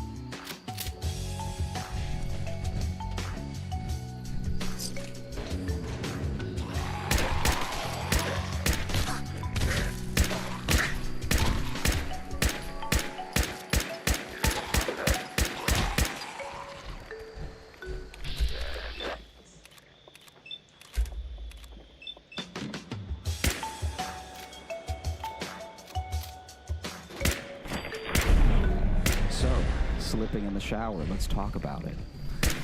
Okay. I'm into it. Let's go. I love it. Can't get enough of it. Would you say the amount of times you've slipped in the shower is like unmeasurable, or are there like a handful of times that you really remember well where you're like, oof, this is when I thought I would die? Yeah, I don't. My only specific memory of slipping in the shower wasn't me just actually slipping like on my own. My ex, I think at one point I think it was that same day, I want to say. She was in there and I like threw some cold water over the top of the shower on her while she was in there just as a little prank, and it was haha. And so then later when I was showering, she decided to get me back, but she opened up the shower curtain and then threw the cold water at me, which made me like jump back and go like, ooh, which then made me slip and fall fucking hard.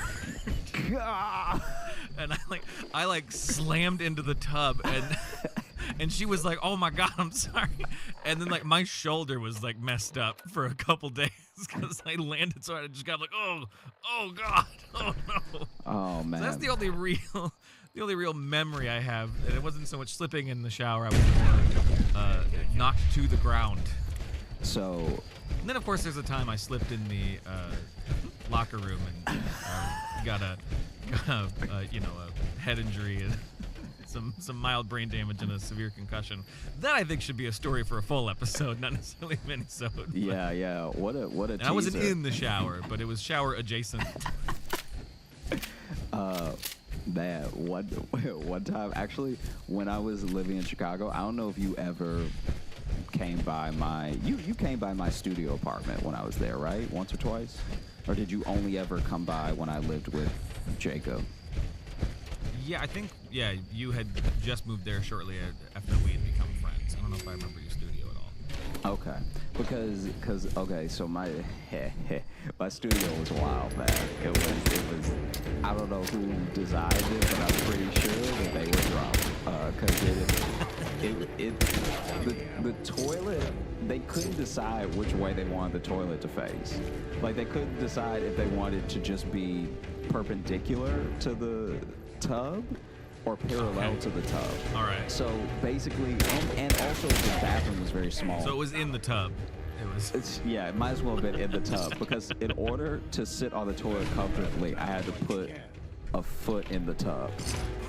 Like I'm telling you. Wait, so was it facing the tub or how was it? It wasn't quite. No, it was crooked. It wasn't quite facing the wall in front of it or the tub. But whenever they like sealed it, they must have made a mistake because it was like crooked. So then my foot would be fully in the tub because I'm like, why am I ruining my shins like I'm on a Spirit Airlines flight just to use the bathroom? You know what I mean? So then you have to do side saddle on it. Yeah, might as well. We used to have to do that on a toilet in Chicago because the toilet seat was broken, had a little crack in it. Oh yeah. And I didn't buy one right away. Yeah, you probably remember. I didn't buy one right away. So instead, you just had to turn slightly to the side because if not, you'd sit down perfectly straight and it would pinch your ass. Yeah. Very hard. It would get you good. So you had to kind of fit side saddle, and it took me way too long to get a new toilet seat. Yeah, it would draw a little blood. A little bit. It pinched you good. Anyway, sorry. Oh no, you're fine. That reminded me of sitting side saddle on a toilet. So then my shower was it was terrible. But there was one time where I didn't buy one of those little mats that you put in the shower to make sure that you don't slip. Those little suction mats. I didn't buy one of them because I was like, I don't one, I didn't have money. And two, I was just like, I'm not gonna fall in the shower. I'm not 80. You know what I mean? Like, I just thought, I was just so cocky that I had like, you know, a young, agile enough body that if I did slip, I'd catch myself.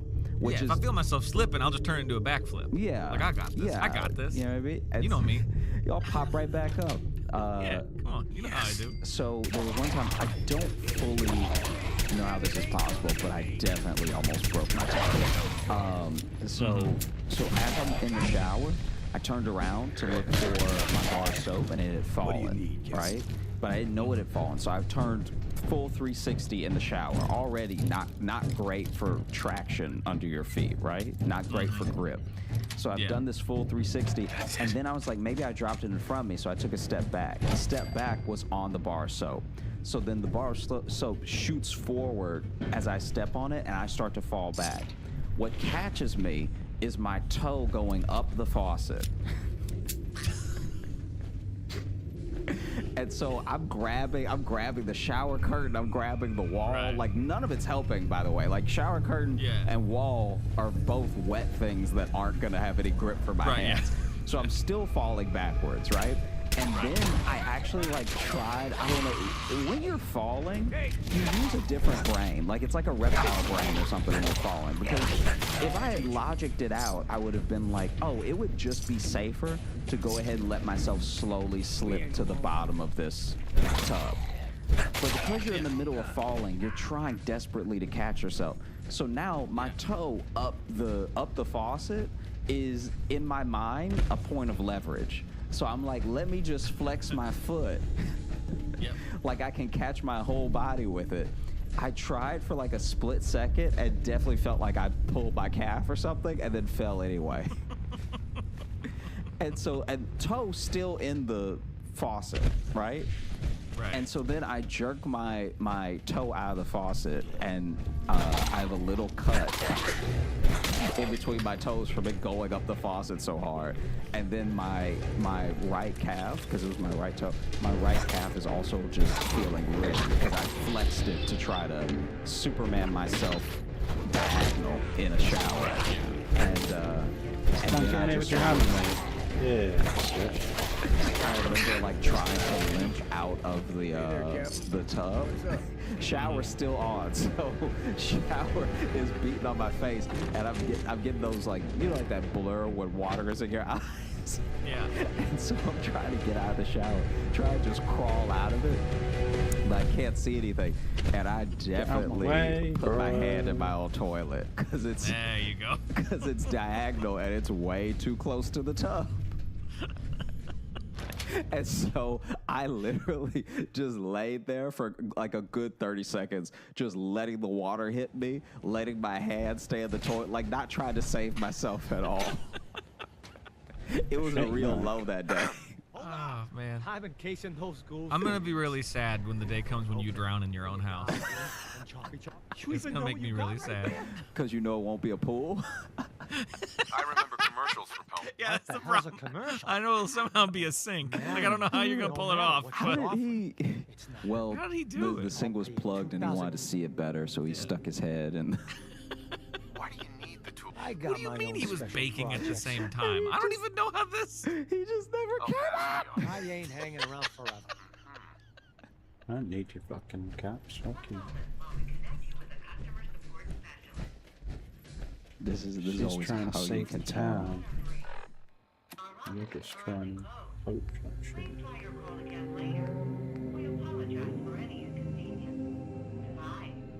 Okay, so we've got one more. They hung up. Yeah, the robot hung up on you. You gotta be fucking kidding me. I thought they usually have like a 24-hour... That's what they say. Especially fraud support thing. That's insane. The robot heard what we had said about it in a previous episode. Ooh, all right. I guess I'll wait till tomorrow to see if I've been fucked. That's so aggravating. All right. Well, this was a dud. We can just start.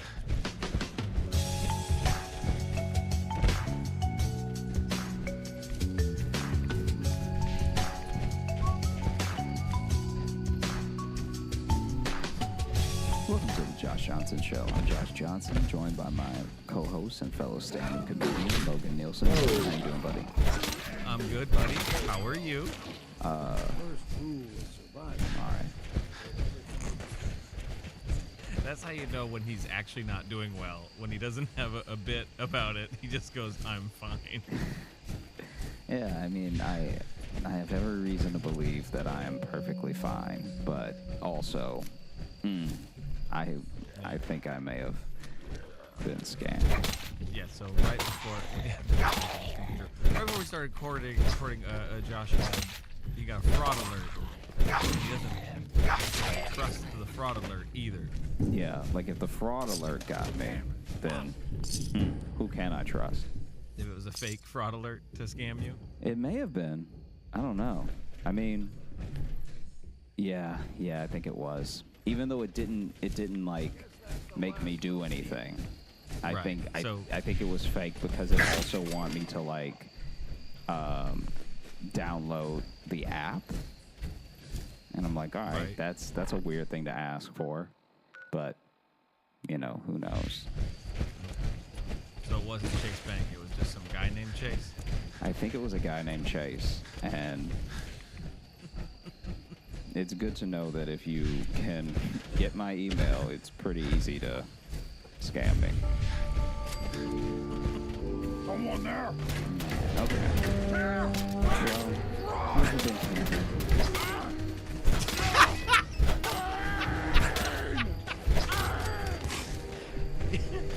Yes, Josh. I have been camping many times. You? A couple, yeah. Story with it,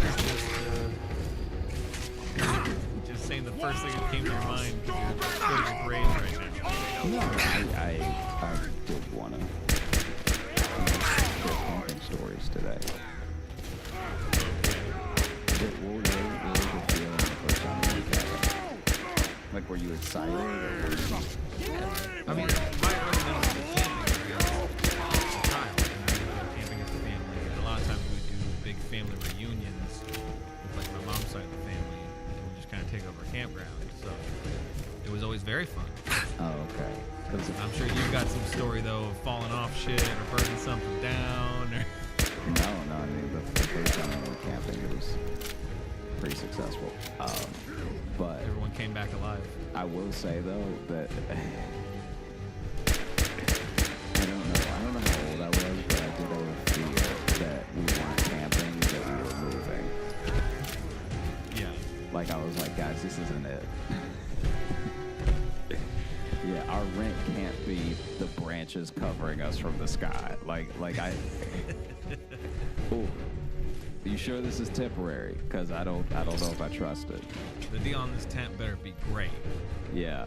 If you're getting plus, because this is a one bed, no bath, or all bath, because outside. I don't know. Yeah. I don't know how to. Man, I remember there was a couple kids in my class that would go camping all the time, to the point where I was like, I don't know if I think they live in the woods. Like they would have a camping story like too often. Where like even as an 8-year-old, I'm like, we're 8. How do you have this many stories? I mean, we went camping a lot when we were kids. Yeah. Yeah. We were out there quite a bit. It was funny because one time there was this kid that he would do after school and stuff, and so I wasn't actually like in his class or anything. But there was one day where I noticed the after-school teacher was being extra nice to him, and he couldn't seem to like sit. I asked him what happened, and basically he had gone camping over the weekend, and you know, had to use the bathroom in the woods as you do. But he wiped his ass with poison ivy. Brilliant. And I was like... That's why you gotta join Cub Scouts. They teach you not to do that shit. Yeah. I was like, see, it seems easier not to go. I was way more about that lifestyle of just being like, hey, I can't fend for myself, and I'm okay with that. When I'm inside at my house, I've never wiped my ass with poison ivy. I've never broken out into hives. No, never. I'm good. All the berries in my house you can definitely eat. Yeah, there's not somebody. Oh no! Don't touch those ones. No. That is a funny thing. Have you seen that happen before where someone puts something in their mouth from the woods and people are like, yo, don't. That's not the one. It's just like that phrase ago, put something from their woods in their mouth. Oh, no. Not those mushrooms. Oh shit, there was another quest up here, wasn't It sucks. there? I was trying to think of a good camping story, and it's a bummer. The first story that popped in my head was the time we had this small RV for a little bit, and we were leaving for a camping trip, and we ran over our own dog. I didn't know this was the time, because you've told me about this before. But as you started talking about it, I was like, he's gonna run over a dog. And I can't believe I was right. That was legit like one of those free throw shots from half court where it's like could go in, but it probably won't. But as soon as you started talking, as soon as you said bummer, I was like, all right, his whole family's in the army. Yeah, they ran over a dog. Have I told you that story before? You told me that you had, not you personally, but you told me that when you were younger, your dog got run over. And you implied it was like by a vehicle you knew very well. You didn't like, it wasn't like it ran into the street and got hit. You said that and then never elaborated. Okay, well, then that means I told you about one of our other dogs that got hit by a car. Not because this one we had a rough run of pets for a second. This was kind of the start of it. I won't get into all of it because it's about this episode, by the way, we started bad. We started bad and we started dark. We started with fraud alerts. This is like the opposite of the Animal House. Yeah. We grew up in the country though, and I mean that's no excuse for us running over our own dog. That was just a freak thing that happened. Yeah. But no, we live on a gravel road, and then people just fly by there. And people just drive down the gravel road going fucking Mach 2. Like I don't know, like no, people just fly. So it's like we've had animals get hit because people don't keep an eye out for them. Oh. But one time we ran over our own dog. It started a camping trip. Horribly.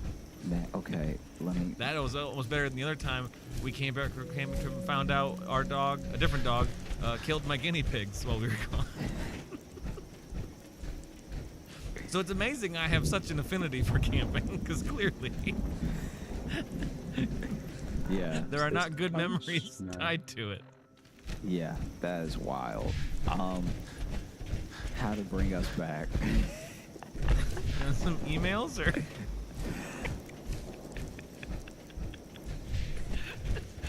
Yeah, let's do some emails. Okay.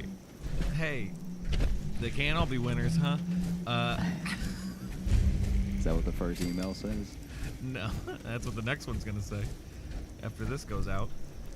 We got an email from Shola saying, listening in from Nigeria, love the show and love Josh. Also love you guys complete each other's jokes. How long have you been friends for? No, I don't think so. But do you remember our anniversary? Our anniversary? Yeah. I don't remember exactly. I remember we would have met in what? 20. Get out of my way, man. Wow. 13. We met 2013. Wow. Really? Whoa. Okay. Okay. Okay. All right. I mean, flowers are in the mail. Okay, that's okay. Keep going. Keep digging.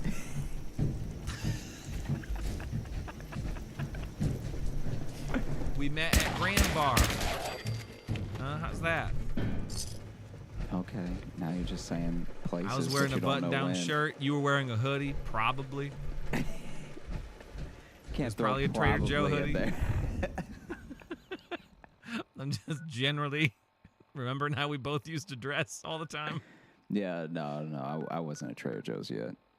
No, it's Aldi hoodie. Yeah. Never mind. And I was in one of the 3 button-down shirts I had for performing in at that time. Kissed under a full moon. Gross. Hey, not gross. You love me. Did I miss Captain This is Avery? from Julietta. Hi, Josh. Hi, Logan. I wanted to drop a line or two to Need to say get back to hi the and original to map thank and you for fix your my armor company. too. Here we are, still quarantining, although a lot of activities are starting again. This podcast has been my company when I'm getting ready to go to bed because it has an unexpected soothing effect. Yeah, that's right. The Josh Johnson Show put me to sleep since 2020. I really enjoyed all the food poisoning plus drugs plus creamer stories. Please keep them coming. It's never easy to ask anyone I can guarantee Josh has more food poisoning stories. I'm I've got a betting. responsibility to Plus, these it's nice to people, hear and I have a honest job yet for funny you. stories You're from up. bittersweet parts of your life. Besides, I want to propose a topic: South Americas. Anything from travel If stories? you say so. Yours we or get our from drinking others? water from a To meeting purifier not Latinos far in your outside of path? town. We had a bad storm. I find not quite long funny the before you got differences here, between and the it must have idea damaged the a lot fog of condensers people that protect the road have from of a the place and the purifier. actual I sent experiences Howard Dunbar out of to the fix place. them. I'm from He was Argentina. out there when the When you Meyer see large the hit us. Americas continent all the way to the south, the country I on the was right, hoping the you might wide go one, have a not look. the skinny one. That's The Chile. worst happened. Maybe you could get those fog Again, condensers thanks back for online. everything and good luck If you're up to it, with just all your head new south shows out of and town. projects. It's paying I work. like that. I like the I wouldn't breakdown ask a of stranger this geography. I like because she's not wrong. Like Good. with Americans, you Yeah. have to be like, no. not just where it is, but the shape. Yeah, no, absolutely. You can no, get not that longitude one. and latitude, but then you have to be like the octagon. Yeah, everything you need to know about American geography is how anyone from Michigan just holds up their hand and points. Yeah. You know, which is handy because it's shaped like a hand, but it's like north. Say north. I know. I understand the concept of north. You're the only one. I know a lot of people don't. I'm really sad at how many people. I've actually never been to South America though. Josh, have you been to South America? Not yet, but I plan on going. Scared shitless. All right. Well, in a better time, you know. Attracting yeah. unwanted Well, attention. so Tried to calm him down, but Julietta, when we panicked and go, went off into the fog. we will Oh, talk that's not about true. That's not true. I've been to Colombia. How did you forget you've been to Colombia? Because it was very hot, and I may have passed out from heat stroke. I wish I had more to give you. The whole time you were there? No. But at one point, Colombia was beautiful, and then I went on a boat ride to an island that's a day island. So they basically there are a couple of hotels and resorts where you pay extra and they take you to the island for a day and then bring you back. So you're only there for like 5 hours or so, and it's just a great place to sunbathe, chill out, listen to the water, swim, all that stuff. Really do. And man, if I did not almost pass out on that boat, it was going so fast that you'd actually think I would get like motion sickness or seasick or something. But it was actually going so fast, and the wind was in my face so hard that I couldn't breathe. I don't know if you've ever had that. Like, if you've ever been, like, it let me know I couldn't jet ski or anything because like it was like literally blowing in my face so fast that like every breath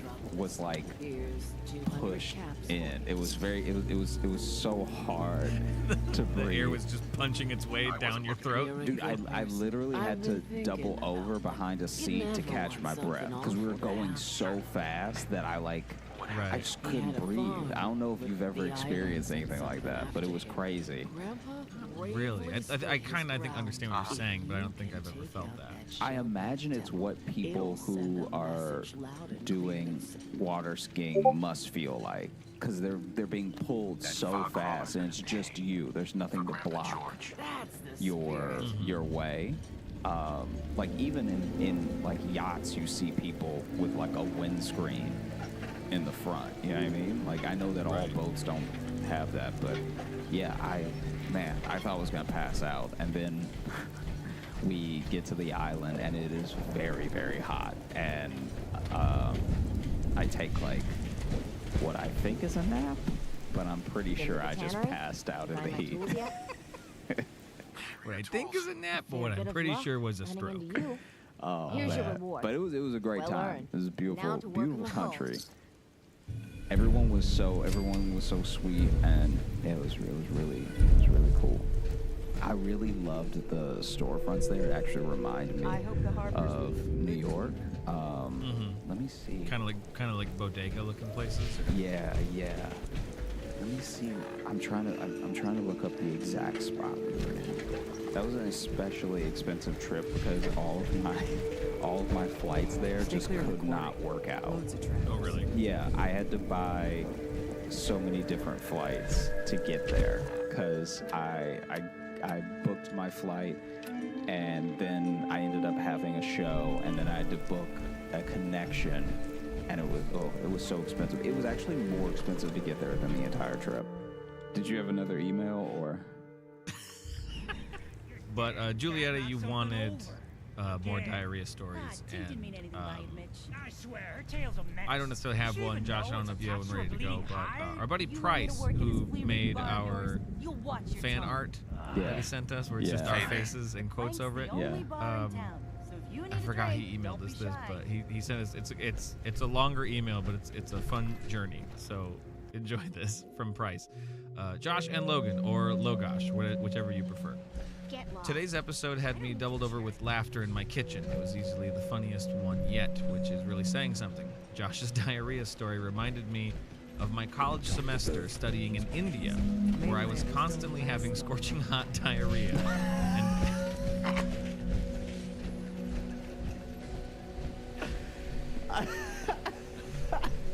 Those tools you found are a joy to work with. Constantly having scorching hot diarrhea and desperately trying to figure out which medicines actually helped at Indian pharmacies. Some of them did help. Turns out the real problem was my total inability to resist the allure of shady restaurants, including the restaurant where my friends and I saw a cat climb out of a hole in the ceiling a few times. In our minds, that made the restaurant cleaner because at least they're dealing with the rats this way. In our defense, a full meal there cost the equivalent of around $3 US. I actually don't know if that is a defense or just proving why it was a bad idea to eat food there. Once I remember, the doctor literally wrote my diagnosis as dysentery.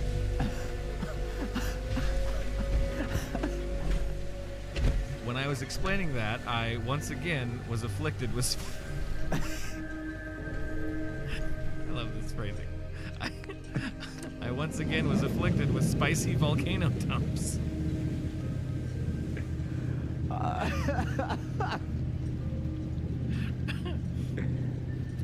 Personally, I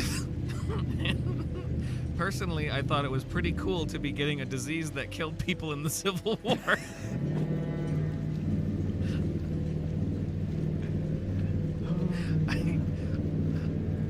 And then this is about our the ones we talked about, energy drinks. I also came up with a design for your quasi-legal D-energy drink. Marketing it should be easy. Just slap a dead reggae musician's face on the billboard.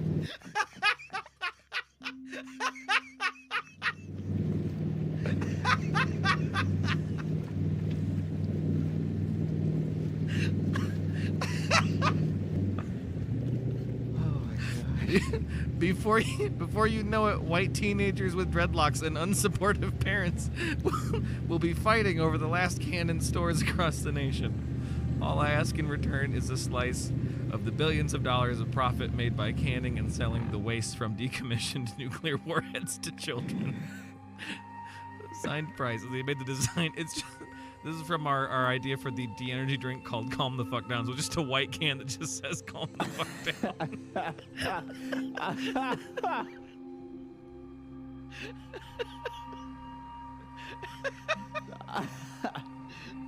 Fuck. Dead reggae musician's face on a billboard. Oh, that's fucking funny, Price. Thank you. Oh, man. That's a really good email, Price. Let's do one more. Do one more? Yeah. Let's do one more email. Here, let's do this one because it's one we just got and it applies to an episode we just did. But this is from Casey, and she says, "I have every intention of making a shirt that says either be a magnet or don't." This whole bit had me rolling. You guys make a great pair. Josh, your stand-up slays. Can't wait for you to find your way to the Dallas-Fort Worth area. Keep the laughs coming, guys. You guys definitely make my day. From one Chicagoan to another, much love. I would very much love one of those t-shirts. Right. Oh man, I'd love for it to be reality. Yeah, that's one of my that's my advice I give kids now, you know. I'm just like, they're like, well, if you had anything you could tell us, Mr. Nielsen, what would it be? And I just go, either be a magnet or don't. No, this flip-flopping. All right. Yeah, and then I knock their books out of their hands and I walk away.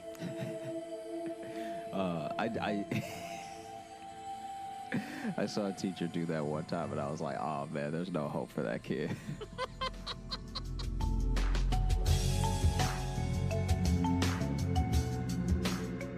Do you have people in your life that believe in ghosts? Yeah. Yeah. Now, okay, this is the thing that always trips me up. Okay, so do they believe in ghosts and God? Oh, that's a good question. I mean, yeah. So they believe in ghosts and God. Do they believe in angels? I can't speak for all of them. Yeah, but some of them believe in ghosts, God, and angels. Maybe. Out of the ones that believe in ghosts, God, and angels.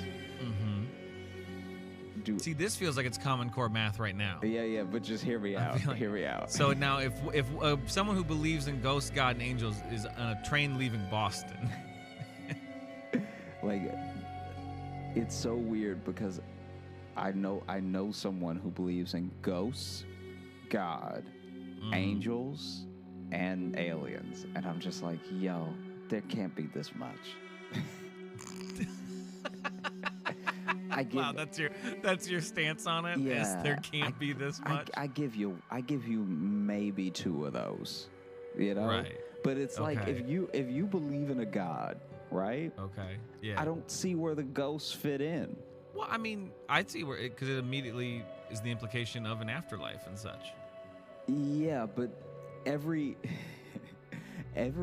religion, every like organized religion or religion that a lot of people belong to, even the cults, no one made a thing for like ghosts really. Like sure they did. Purgatory. Yeah, but purgatory is a place. It's not like the house you grew up in. But you don't know that. Because what if that's where your spirit is trapped in this realm, but you're not a human, so therefore it would just feel like you would just be trapped in a nothing. You know what I mean? Because especially if you're an old ghost and everything has moved on, the world has moved on without you, and now you're just this wandering thing. I mean, maybe, but like, I don't know about that, man. I just feel like, because purgatory is still to get to heaven. You know what I mean? So it's like, how does being in Amityville help you burn off your time till you can go to heaven? Well, see, with those like Amityville though, that's a malevolent spirit, you know. So that's that died under a horrible problem. They have the unfinished business and all that jazz. Okay, you've hit the nail on the head. The thing that I don't understand then, if you believe in any organized religion, is that none of them make room for unfinished business. In none of those religions is there, like, even in the religions that believe in karma, they just believe in reincarnation. So like the idea that you'd get to like that you get to haunt your cousin that owes you $20 is like nowhere in anything. That's like a completely made up 1820s American spiritualism thing. Right. I'm just disappointed that no one has seen like a ghost that's in modern clothes. Yeah. You know what I mean? Like they're always from like the 1800s, maybe up to the 1930s. Also, why are all the ghosts white? That's also a good question. Have you noticed that? It's like there's something that just cracks me up of like the reason there's a ghost is because they were like, no, I don't like how I died. I'd like to speak to the manager and I'm not leaving until I do. I'm going. Hey, this is my property. I am going to stay at this address until I can speak to someone. Yeah. How do I die in a gardening accident? That doesn't sound like something I would do. Hi, excuse me. Can you prove that you live here? Can you prove that you live here? Because otherwise I am putting a lamp through the wall.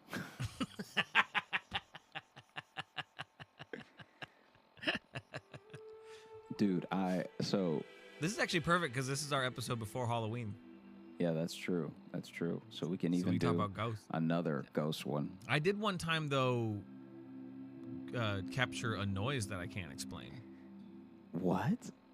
Yeah. Yeah? What how? Have I ever played this for you? I don't play it for me. I'm already on edge enough. I really couldn't handle if you played it. You should actually play it for the listeners, just not with me on it. If you could just insert it somewhere, because I want you to be able to share it with the people. But I can't.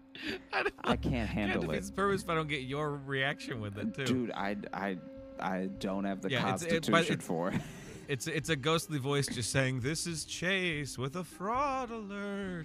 Hilarious. Yeah. I was bringing it all back. I don't know. I was trying something. No, I know you're bringing it all back. I'm just saying that it's a very real thing that I'm still going through.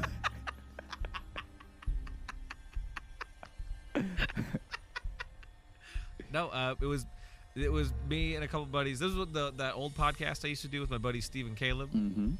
You know, and we were doing an episode about like paranormal stuff. And so we went and stayed in the Congress Plaza Hotel in Chicago, which is supposedly one of the most like haunted places in Illinois. Yeah. You know, quote unquote. And I'm very interested in like the paranormal investigating stuff. I don't necessarily believe in ghosts. It doesn't really. I think a lot of it more comes down to you being very susceptible to like kind of electricity and stuff like that. Kind of, it's because they find like a lot of people who are like, oh, I feel dread in this room. It's usually in rooms that have very bad wiring, and exposed wiring, stuff like that can make you feel ill if you're susceptible to it. And some people just are. That's interesting. But so we were just going by and like debunking a lot of the claims that were made about the Congress Plaza Hotel. And listen, most of them are about just that place is old and everything's bad wiring. Yeah. One of the big claims is like the elevator. It will just stop. What do you mean false drives on the elevator? It's so scary. It's ghosts. And yeah, we rode that elevator, and then you can just hear it like constantly just stopping on floors and opening up. It's a bad broken elevator. Ain't no ghost in it at all. It should just be decommissioned is all it is. It's no ghost. There's no malevolent spirit that just makes you go to the third floor 1,000 times. That's not how ghosts work. Dude. But we were recording in our room because we were doing a podcast episode in there, and we didn't hear anything while we were there. And then when I was editing it later that week, it actually caught me because I kind of was just doing something else and was only halfway into it, and then I heard this strange noise that we can't figure out where it came from, and it's kind of your eyes just widened because it's us talking, and then you just hear this. It's super strange, and we couldn't attribute it to anything at all. No, thank you. Remember when you and Alvin did that college show? Yeah, I remember. We stayed in that old. Yeah, we stayed in what apparently is the most haunted house. It's Reagan's old haunted house. I was just gonna say, dude, it was so weird. That I don't know who was ruder in that scenario, me or the lady that was like my quote unquote like handler or whatever, because she just it was so awkward. But she would not shut up about Reagan, and I'm like trying to figure out my set, and she's like, Reagan, he took a shit here once. For the audience, this was, I can't remember what school this was, but it's where like Reagan went to college. Ronald Reagan, the president from the 80s. Yeah. Just to fill in, because if we were just somewhere and then someone was following us around talking about Reagan, that would be a very extra alarming story. But no, this is the school he went to school at. There's even like a little Reagan museum in the school. Did he go to school there, or was he born there? One of those, I guess. Because he wasn't born in the house we stayed in. No, he definitely wasn't born in the house we stayed in. I guess I'm pretty just sure it's. wondering. No, I think he went to school there. Okay. Was the big thing because that was the college was all about that. Gotcha. No, the house we stayed in though was this. They had this like guest house that's for performers and stuff when they come through. But inside, it's an old, just kind of creepy looking house. And then inside, in the main, like I guess it's not a living room, so the drawing room, I guess, if we're speaking in old creepy time terms. Yeah. But there was just this big ass painting of just a creepy little girl, and then the whole story of the house is the guy who was I think he was the president of the college at the time or whatever, and he built the house for his wife and daughter, and then his daughter died there, and his wife like went insane, and good night. Yeah, and then they just handed us keys. Like a bunch of monsters. My favorite thing about it, tell me? Why would you even tell me that? Yeah. Well, it's hanging on the wall. And then they have like old diaries, like they just have old creepy shit. And then cuz that's where if the least creepy thing in the house are big pictures of Reagan, you have a problem. Yeah. You have a definite problem where I turn a corner and go, oh, thank God, Reagan. Like that, you have a problem then Okay, in so your I need house. to write on. But the best moment was after the show when me, you, and this other comedian, Alvin, we were all sitting there chatting. Every light in the goddamn house is on because you guys did a lap Yeah. to turn it on. Yeah. And my favorite thing about it was when we were standing there, I was like, we should probably just go to bed. And you and Alvin just together were just like, all right, good night. And you guys started walking up the stairs. And I said, wait, should we turn all these lights off? And you guys just turned back, oh, no. Nah. No, it's going to be dark enough when I close my eyes. and then I believe you said, you can do that shit if you want to. But I'm going to be up here. Because then you were making fun of us. You were like, I can't believe two grown men scared of the dark, whatever. I was like, all right, if you so grown, then how about you turn them all out by yourself? And we'll see if you survive till the morning. And I walked around, I turned them off, and it got creepy in there quick. Yeah. Once you walk into that room by yourself and see the picture of the old dead girl, and then, dude, I'm getting creeped out. Now I'm in this is the old basement that used to have a bunch of dolls in it. Yeah, that I'm recording in right now. Man, Jess's grandma was into old dolls. She repaired them and made them. It was kind of a cool hobby, but also.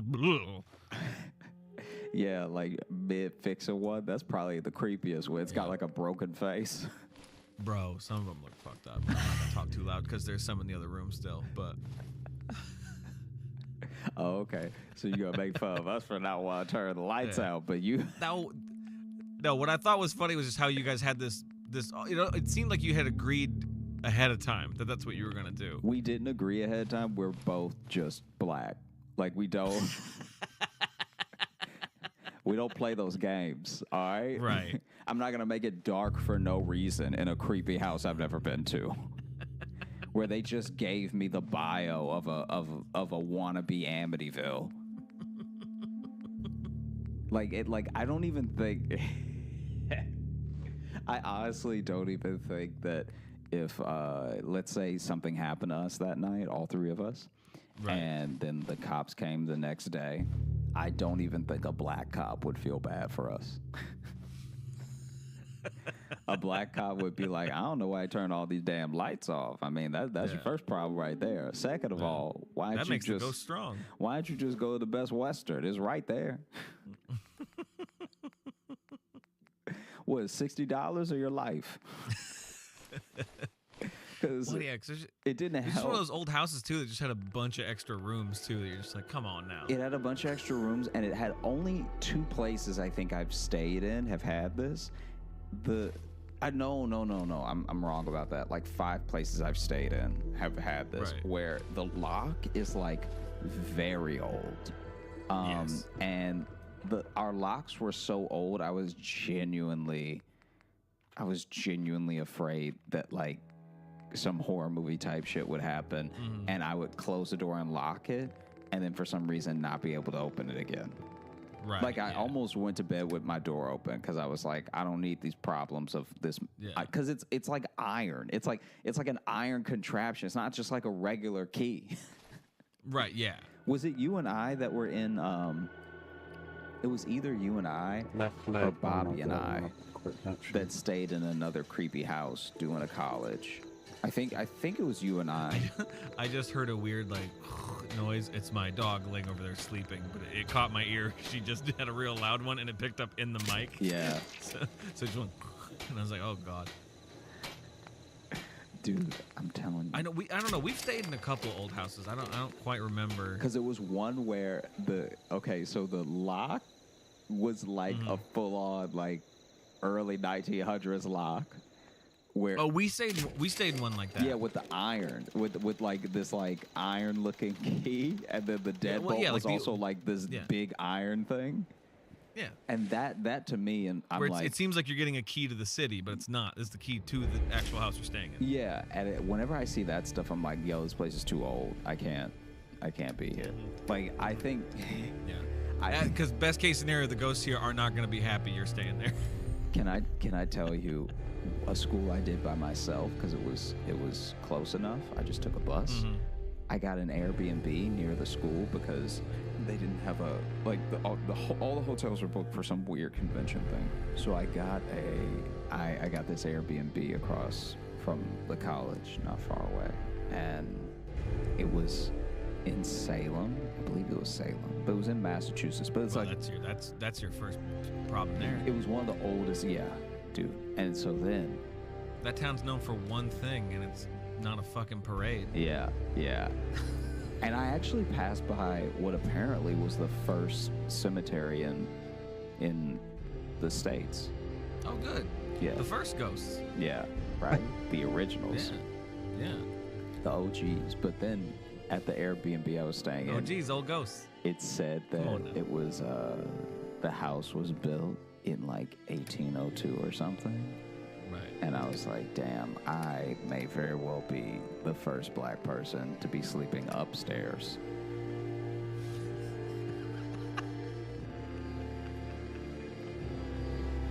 Wow, if they could see me now.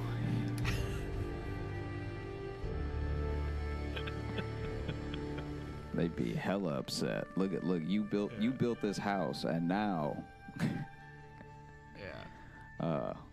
now white people are taking my black money.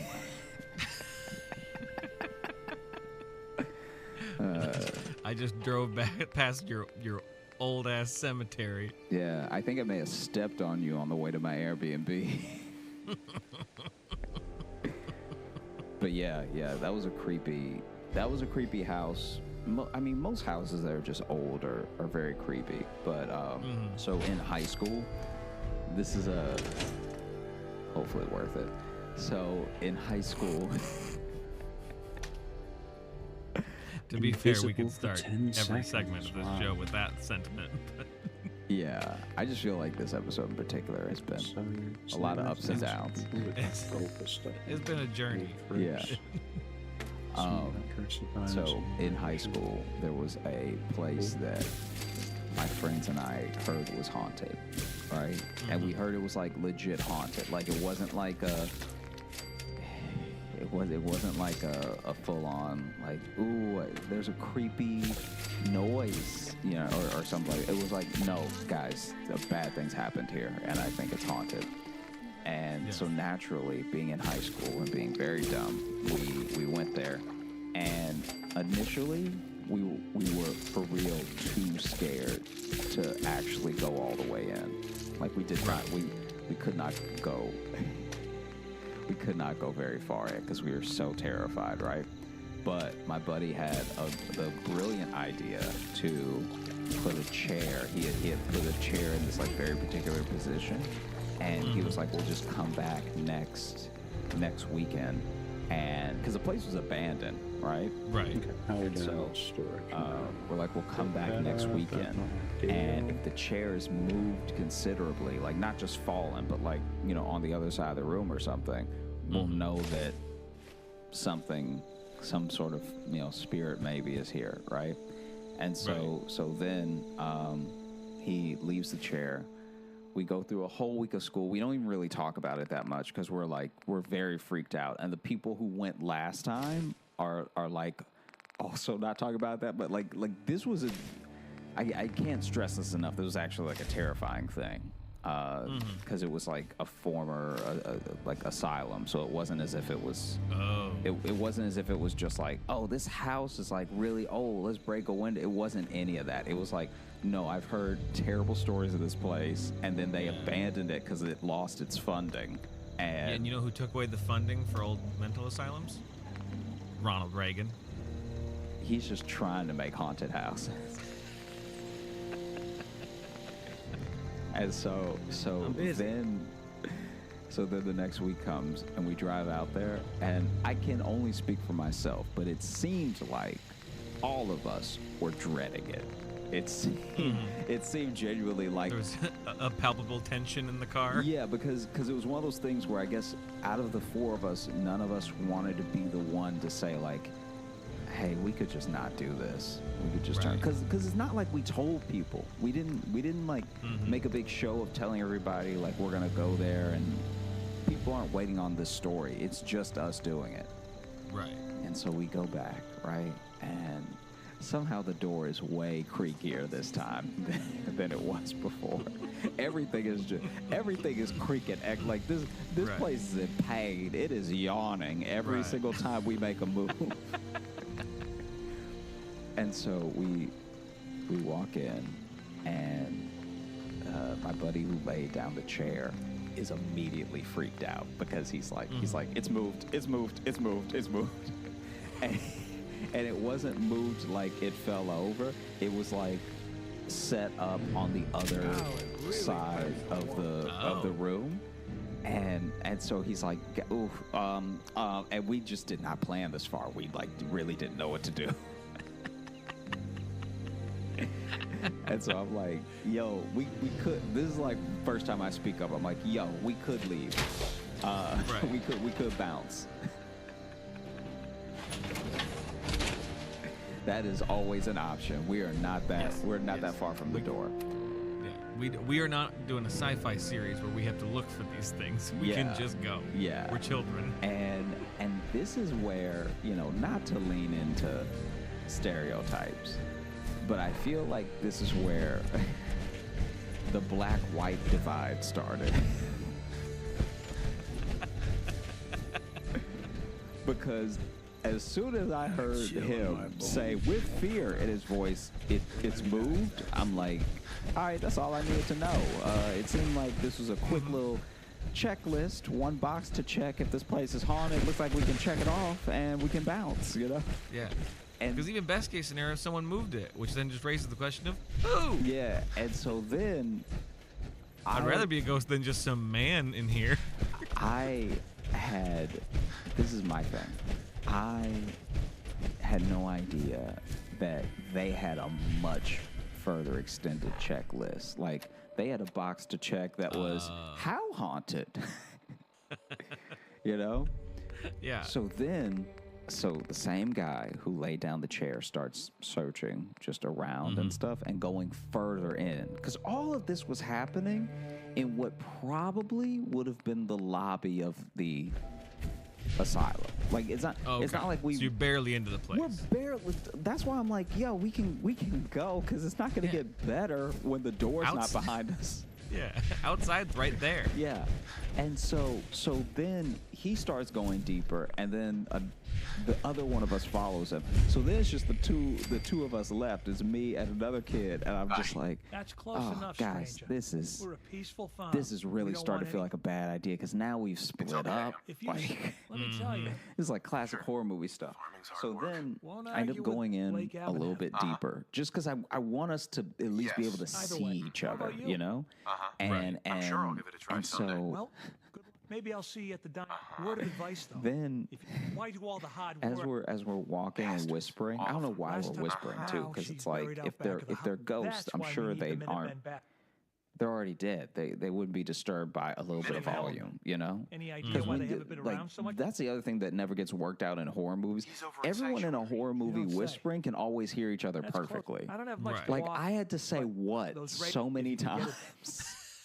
Don't worry. I'll get that locket back for you. I couldn't understand anything anyone was saying because they're whispering at me from, like, the other side of the hallway. Right. I'm like, there's no point. Yeah. What? Yeah. Just one horror movie would be great. It's they're hiding from whatever's hunting them. And then the whispers are like, the whispers are making it creepier. Like, if they would just say, like, oh, for sure. Wow, this is pretty messed up, guys. That'd be perfect. Say, gang, I sure think this is scary. Yeah, we are not the mystery team. We should bounce, right? And so, like Zoink, Scoob, I'm scared. And so then, I don't know why I made you all local news announcers. So then, man, I'm like, things I'm afraid of after this. I'm immediately ready to go. I'm like, guys, this is. We figured out what we came to figure out, and then I just hear the loudest scream, right? It's just a blood curdling scream. Yeah. And I threw up. Of course you fucking did. And like it wasn't like a lot, but now the scream is being matched, right? And so the kid that was behind me, I think he thinks I'm possessed now because he screams. Wow. And then he this starts fucking crack monster squad here. Holy hell. He starts running for the door. Then I start running after him, almost slipping in my vomit. Your own vomit? Yeah. Because now it's like I'm trying to both control where I'm going while throwing up, which is nearly impossible. Throwing up is a thing you have to do still. And, There we go. So then I'm running behind him, and then I hear another scream. And the two that went the furthest are booking it back. Much faster. They almost pushed me out of the way so fast, right? And there was 100% a homeless man living there that we disturbed. Yep. And you moved his favorite chair. That dude, get out of my house. But you have to understand, he was under the influence at the time, so the get out of my house was much more like. Oh, did he yell? Get out of that? Oh, really? Dude, he just screamed at you? Yeah, I think he thought he was screaming words, but he was either very drunk or like very high because he was just screaming nonsense and chasing us out. Oh no! But it was terrifying. That would be genuinely terrifying. Yeah, I would. Not because of there's a man. It was just like when you're walking through a place that you are expecting to be haunted, and then there's unintelligible screaming at you. There's literally no worse thing that could happen at that moment when you're in that situation. Dude, man, and it just came out of nowhere. And I'm sure that he was scared too. Like, it's not as if he was having a good time. I'm just saying, like. Yeah. No, everyone in that situation was probably startled. Yeah, we could have just as easily ran out as fast if he had been like, "Hey, I'll stab you." You would have got to. He would have said, "Hey," and y'all would have been running out of there. But it was one. You're probably not the first set of teens he's had to deal with. You know, when he's just trying to get some sleep or whatever. Yeah. That dude. I mean, if you're gonna tell people to get out, though, that's the way to do it. Yeah, that's the best way. And then that's what I do when I let people know that a party's over. Everyone knows. Everyone knows I'm done. Logan's going to bed. The other one that really to this day it actually kind of messed with me a little bit. This one's scary. Yeah. All right, I'm gonna turn on more lights. Hang on. I also I did get a text from Chase, so it looks like I wasn't scammed. Okay. That's good to know. And I think I got the Good. text the same time as the email, so it wasn't as if they hacked me. Oh, you just didn't see the text before? I just didn't see the You always text. have 1,000 unread texts on your phone? No, it's not really about that right now. Oh, I mean, Show it your seems like, though, face. that's part of it. That if you didn't have a constant, just alert on your phone of 200 unread messages, you'd know. Fraud alert. So this time, Anyway, you talking about ghosts or something? yeah, this time that I went out with my friends, there was a point where the same friend who moved the chair in the last story, right? He was the main ghost hunter among us. We were mostly in his car on the weekends, so I think he made a lot of the decisions on where we were gonna go, or he would think of fun stuff to do, and we did have great times. I'm not gonna paint this as if You got kidnapped into a ghost hunt. yeah. This was because I also wanted to be there, But I would love to watch that ghost hunting show on TV, though. Just hi, what's up? I'm Derek, and I'm a paranormal investigator. These are my friends who needed a ride. What we're gonna do? We're gonna stop off at Briar Cliff Asylum, and we're gonna go in. Hey, can you drop me off though at the library? Hang on, Brian. Sweet. We're gonna go investigate. Are there ghosts night? at the library? He gets a tip from some other people who have been to this house that they say is haunted, right? Everything's got a use. And Like an abandoned house, or yeah, it's an abandoned house in the country too, so it's way worse. good. And That's ripe for a good murder. yeah, and so this one he was like, guys, we can't be caught slipping like last time. We have to be prepared. So this time We need to have a plan of what if haunted now. Yeah. What if haunted, then what? So then he was like, each of us is gonna have a flashlight. Each of us it was one of those things where he also, this is gonna sound a little bit dumb because cell phones were a thing, but he also got walkies. I get that though. I understand that. We should have had the walkies the first time because this house was not as big. Right. So yeah, you can probably just shout to each other. Yeah, now we're just walking and we're catching each other in each other's feed.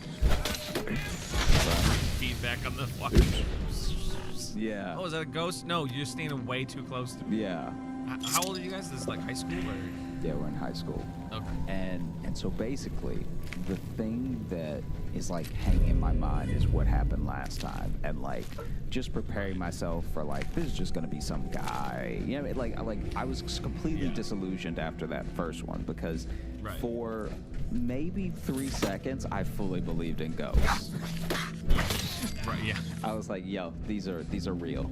And now you couldn't really convince me, right?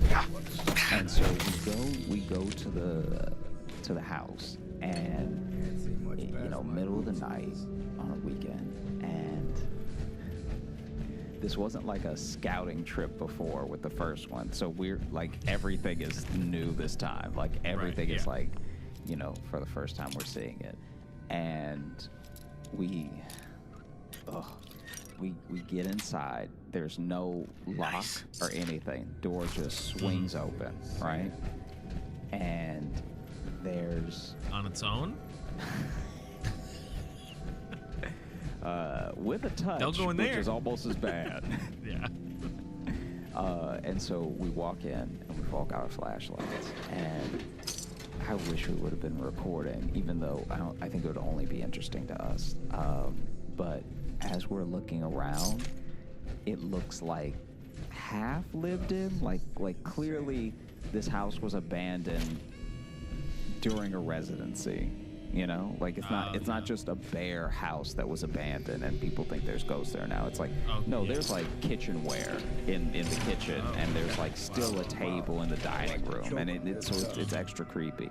And then there was just a dress on the floor, tattered up, and I was like, no, thank you. No, thank you. I'm not. No, thank you. I'm not here for that. Nope. And so then I was like, nope. I was like, can I? I'm still saying nope. Nope. Still nope. I was like, can I just go back to the car? And they were like, yeah, but you know you can't drive, right? I was like, good point. There's no point in like being in the car, just sitting in the back, and like, not that I would drive off, but still. No, but then just just have your head on a swivel because you're surrounded by windows. Yeah, every little noise, right? Yeah. Then after the dress, we saw we went from the living room to like basically just this other room. Maybe it was a bedroom or something, but there was no bed in it or anything. And there is just, I can't speak to what it actually is. I hope it wasn't blood, but there was a pentagram throughout the room, like the size of the room. There's a pentagram. And so then one of our friends goes, nope. He walked right out.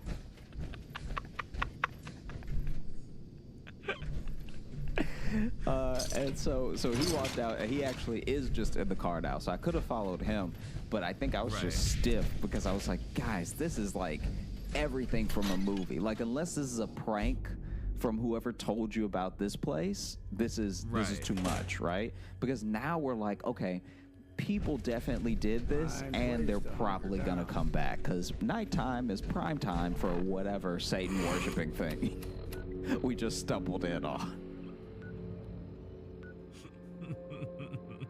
I was not having it. I was like, yo, guys, this is bad. This is bad stuff now. And so then we turn a corner, and there's just like all of these clothes that are laid out, but they're laid out.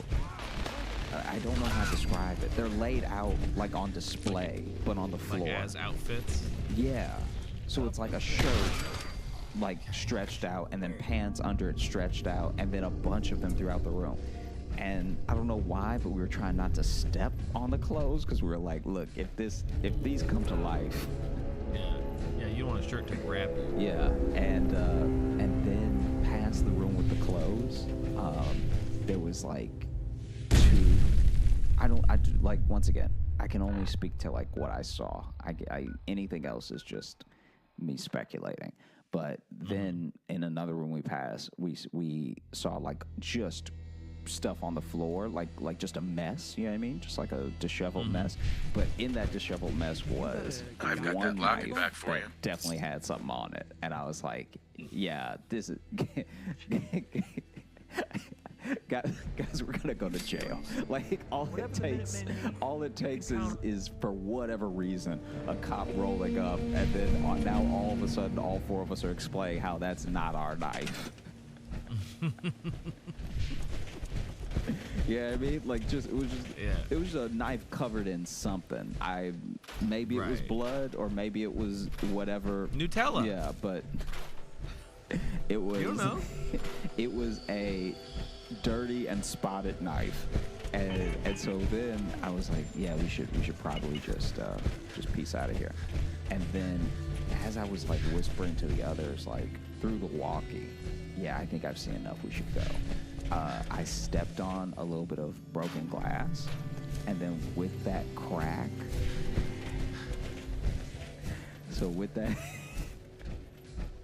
with that crack, there was just this rolling like,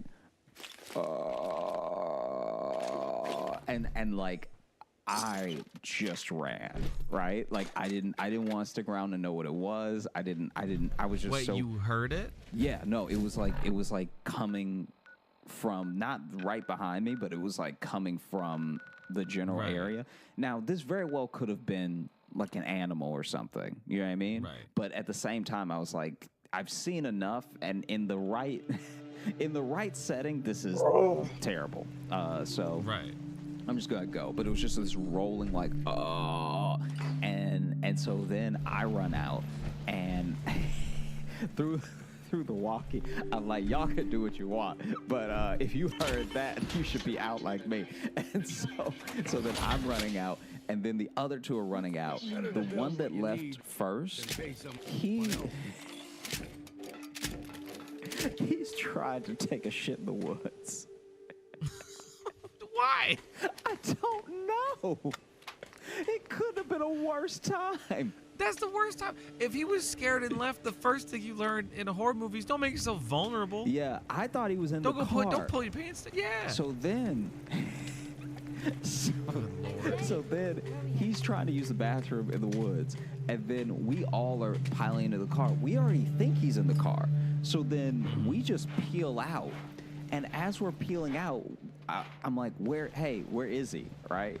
And so then we hear a faint like, hey, wait! And try to pull his pants up. He's right after the car. And my man, the driver, was so scared that he just popped the back of this minivan. The trunk? Yeah. Oh, the hatch? Yeah, just pop the hatch, and then then he jumped in the hatch and pulled it down, right? Yeah. And we're still driving like way too fast on this like gravel road to get away from this house. And as we all just like smell something horrible. I bet I know what it is. And I'll never forget, my man driving goes, oh, oh. And this is when he starts rolling down the window. And then we all have to pour out of the car. Still like on this country road, we all have to pour out of the car just from the smell, right? Because he had now pooped the van. And so then we're freaking out, and he's like, guys, I'm so sorry. Like, I thought I was, and then I ran, and it's really disgusting, right? And so then the guy who was driving is like, nah, I gotta throw away my gym bag. And then as he's like in the middle of throwing a couple things out, and we just hear two large dogs, and they are running towards us, right? So I look up, and then everyone else looks up, and we're now freaking out. And basically,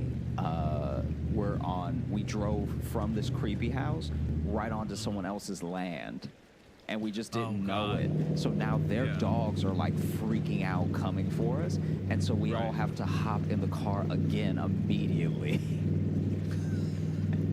And Homeboy's pants still aren't all the way up. Like, he's trying to pull himself together, but then he had to hop back in the trunk again. And so then we drive off from the dogs and find another place to stop that is hopefully not on anyone's property.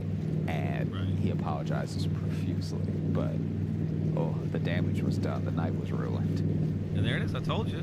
It'd still find its way back to poop. Yeah. So whoever was it that wanted that diarrhea story? That was Julietta, yeah. Yeah. We still got there. And Casey, again, for t-shirts, could you make me one that says nighttime is the prime time for Satan worshiping? I was a fan of that sentence. Man. Well, I just want to thank everybody for listening to our accidental Halloween episode. We had no plan to do that, and we were recording this in advance. We did, but we just started talking, and we found our way to that, and then I realized this is coming out the week of Halloween, so fire. Thanks for sticking with us. We know this one started weird, killing the game, but we got there. We got the ghosts. Oh, man. Thanks so much for listening to Josh Johnson Show. If you want more of Logan and I, you can follow us on social. You can find me on Instagram at Josh Johnson Comedy, on YouTube at Josh Johnson Comedy, where we will be posting clips from this very show, video clips that you can watch to see what our laughs and faces look like in person in real time. You can also follow me on at Josh Johnson on Twitter and on Facebook at Josh J Comedy. And if you're looking for Logan, I am on Instagram at Logan M. Nielsen. And if you want to email us, like our our really great emails we read this episode, you can hit us up at joshjohnsonshow@gmail.com. And as you can see, we thoroughly enjoy them. So please send them over there. And you can also leave us a 5-star review on Apple Podcast. If you leave a review there, we like to read those. We kind of go back and forth between those and the emails. And also, if you do that, that kind of helps our visibility, kind of boosts us up in the ratings and visibility and such like that. So we appreciate it, and they're also really nice to read. And you can also follow us on Spotify and whatever else app you watch. We're on a bunch of apps now. We're on like 10 different apps or something. I'm not sure. I keep finding out more exist as we get added to them. So, some of them I haven't heard of before. I'm like, well, that's great. I'm glad we're on this app. Yeah. Thanks so much for listening, and we will be catching you soon. Yeah. Happy Halloween. Now, get out!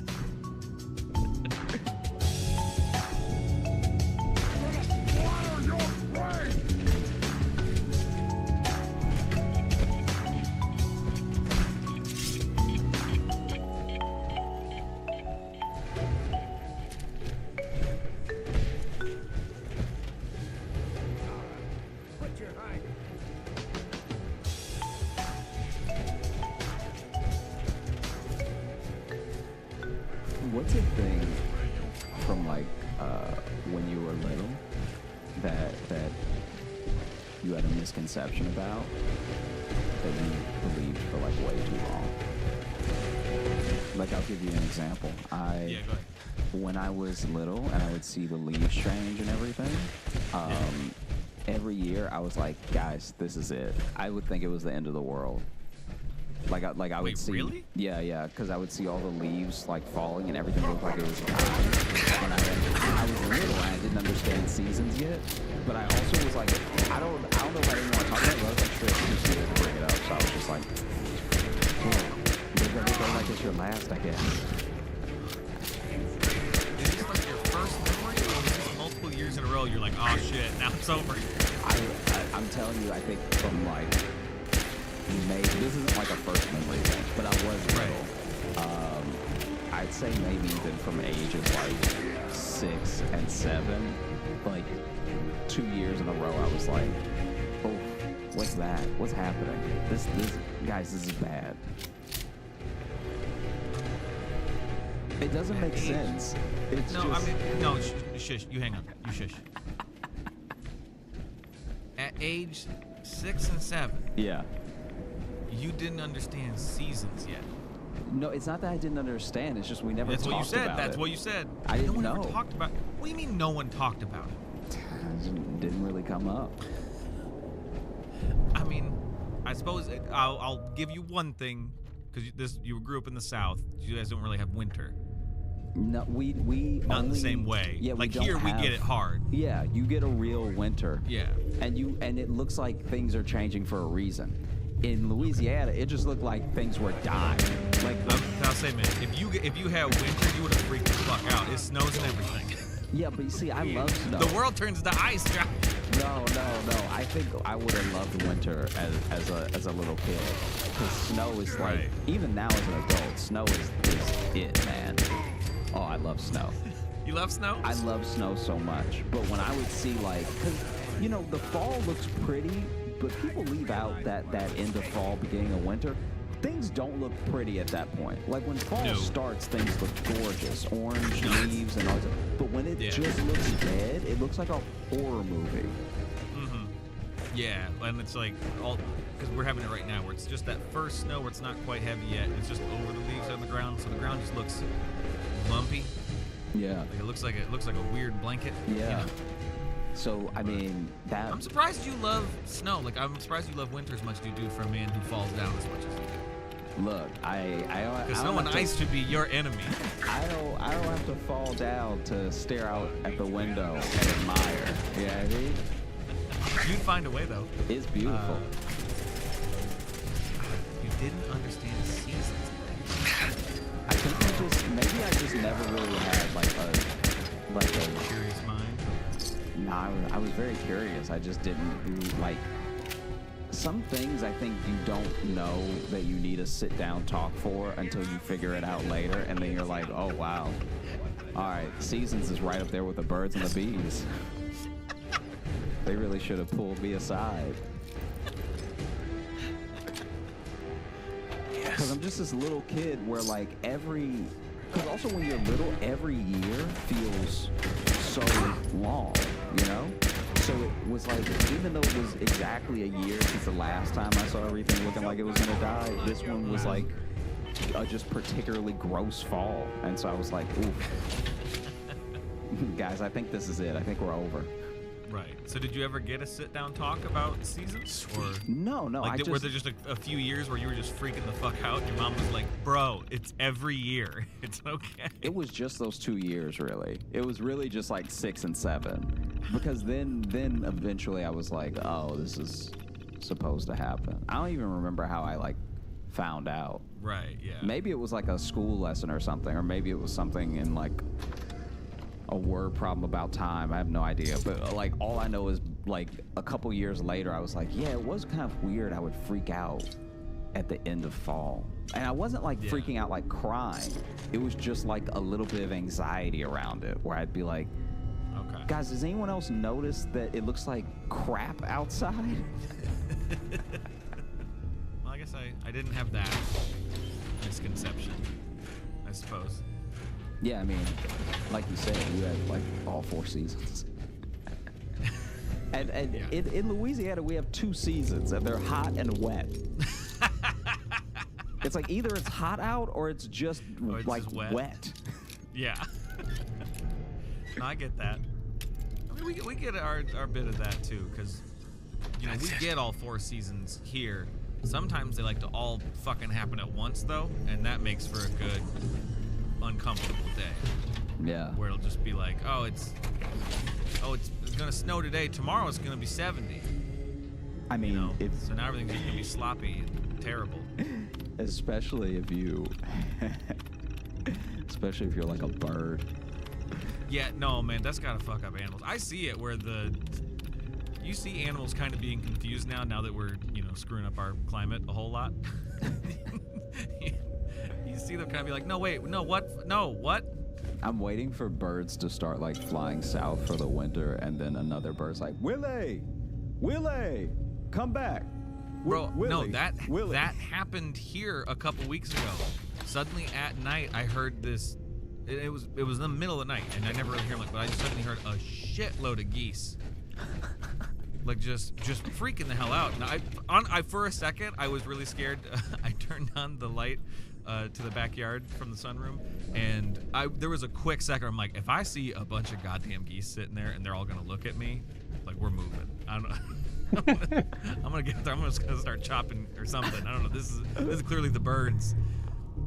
But it was so fucking loud, and then eventually it moved a little further away, and then I heard one somewhere else. So I think they literally lost one, and we're all just kind of flying in a circle, being like, "Where the fuck did you go?"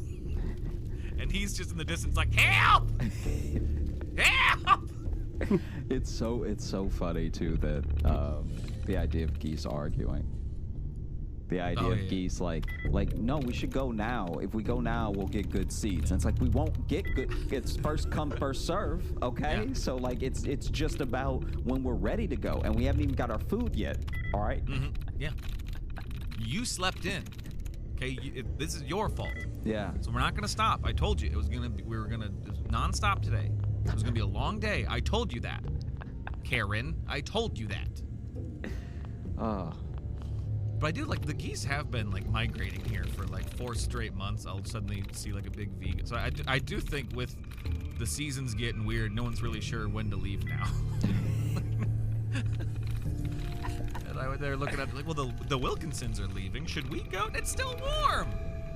Yeah, but it's still 80 degrees. You know, I mean, maybe the Wilkinsons are leaving because they planned ahead and now they have a great vacation nest and we don't. Don't fucking start with me, Janet. All right, look, if you want to raise your tone, all right, if you want to be the big geese squawking, then you know, that do you be you know what? That if that's the type of male you want to be, then be that. I work so hard. Who puts bugs on the table? Okay. Who was me? First of all, we both do the same things. You're not doing any more than me, all right? Yeah, but you wouldn't make it without me, huh? Huh? Huh? Huh? Yeah, that's what they're doing. When you hear them squawking, that's just the... Huh? Huh? What now? Huh? Yeah, what are you gonna do about it? Huh? Huh? Say something. Huh? Stupid. Don't leave. Hun? Don't go, hun? That's stupid.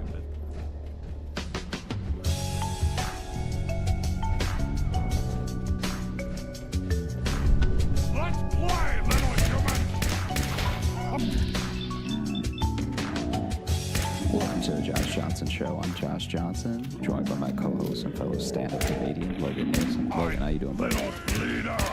Okay, man, how are you?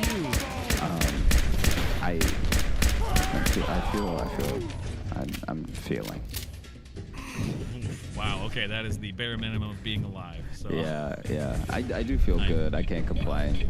That's good. Yeah, I can't pretend that I'm not very blessed. I'm not. Nothing hurts today. It's just. Right. It's really been. Nothing hurts but this intro, buddy. Yeah. As it should be, you know. Yeah. All of my joints popped in the right way as soon as I tried. It was great. Yeah, the ways that they normally pop and click. Yeah. It's not necessarily ideal, but they're at least staying consistent. That's all you can ask for sometimes. That's how I know I'm getting older, because now I get out of bed and I just sound like popcorn. Oh yeah. No, same.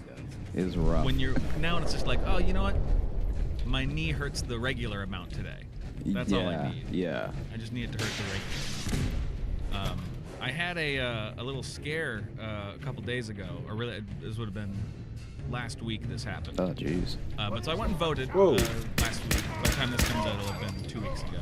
So I voted early, and then later that day, I decided, because everyone does like the selfies of I voted stickers and shit like that. So I just kind of wanted to lampoon that a little bit. It's on my Instagram.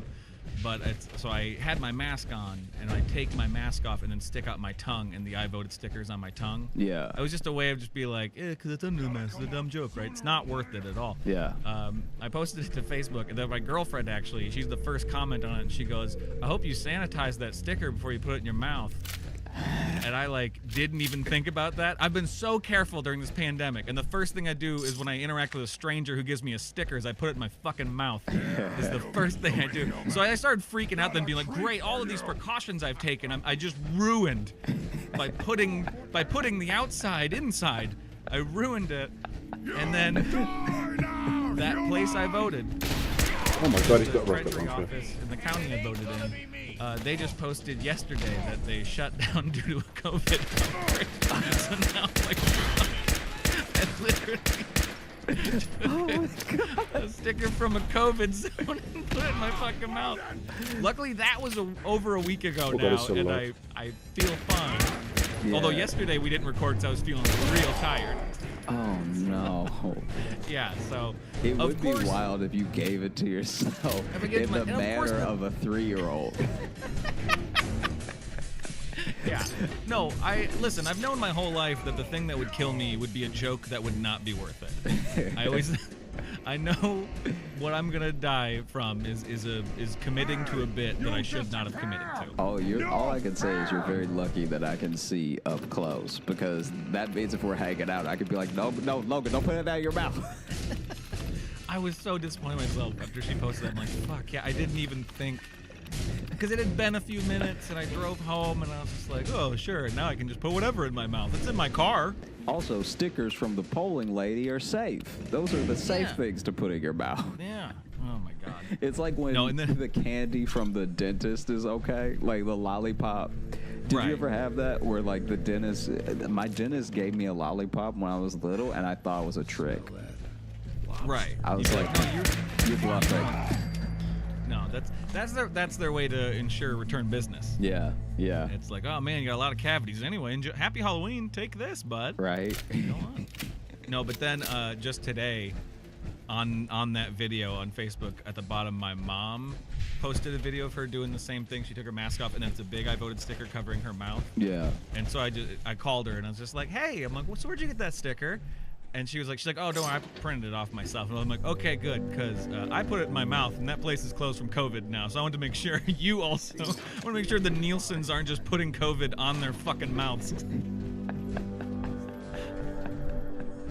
I'll go down. I don't want the whole lineage to go down. Oh man, that's so funny. Because of this bit. That's so funny that your mom is like, oh, don't worry, I printed it out myself. Yeah. She was like, no, I'm smarter than you. Oh, listen, man. I had 3 sons, so I knew I was gonna lose one. So. Hey, should we do some reviews before we move on? Yeah, that sounds great. These are 5-star reviews from Apple Podcasts. If you leave us a review there, we like to read them. We'll just get through a couple here. This is from Dynasty1389, and the title is Best Part of Pandemic. This podcast is the best part of the pandemic. If you're in need of a laugh in these crazy times, this podcast consistently delivers. Josh's stories are so utterly ridiculous and absurd, combined with Logan's astonishment and bewilderment. I can't help but bust out laughing. Keep up the great work, guys. That's starting to become the ongoing theme now in the reviews and emails we get is like, Josh tells great stories, and Logan, thank you for reacting appropriately. Yeah, can you imagine if I was just talking in a room by myself? And then I was like, oh, because you know how it is. Everybody listening at home, you run out of vegetables, so you just start cooking salads with peanut butter. Wow, you just said so much there. You have vegetables, so you cook the salad with peanut butter. That's too many wrong things. Hey, look. Four lefts or a right. So clearly, if I get 4 things wrong, I'm on to something. If you would have put one more wrong thing in there, it would have been an actual recipe. Yeah, you would have been like, wow, I'm gonna try that. Wow. I'm a stun on them right now, but now when we get off, I'm gonna try it myself. Here's another one from Charlie Lamassa. The title is My Favorite Podcast. Josh and Logan are 2 great storytellers with incredible chemistry. Every time I see a new episode in my feed, I can't help but smile. Thanks for the laughs. Well, thank you for the review, Charlie. And then this last one, which is going to give us some feelings. So this is from Midwell555. The title is Arousingly Funny.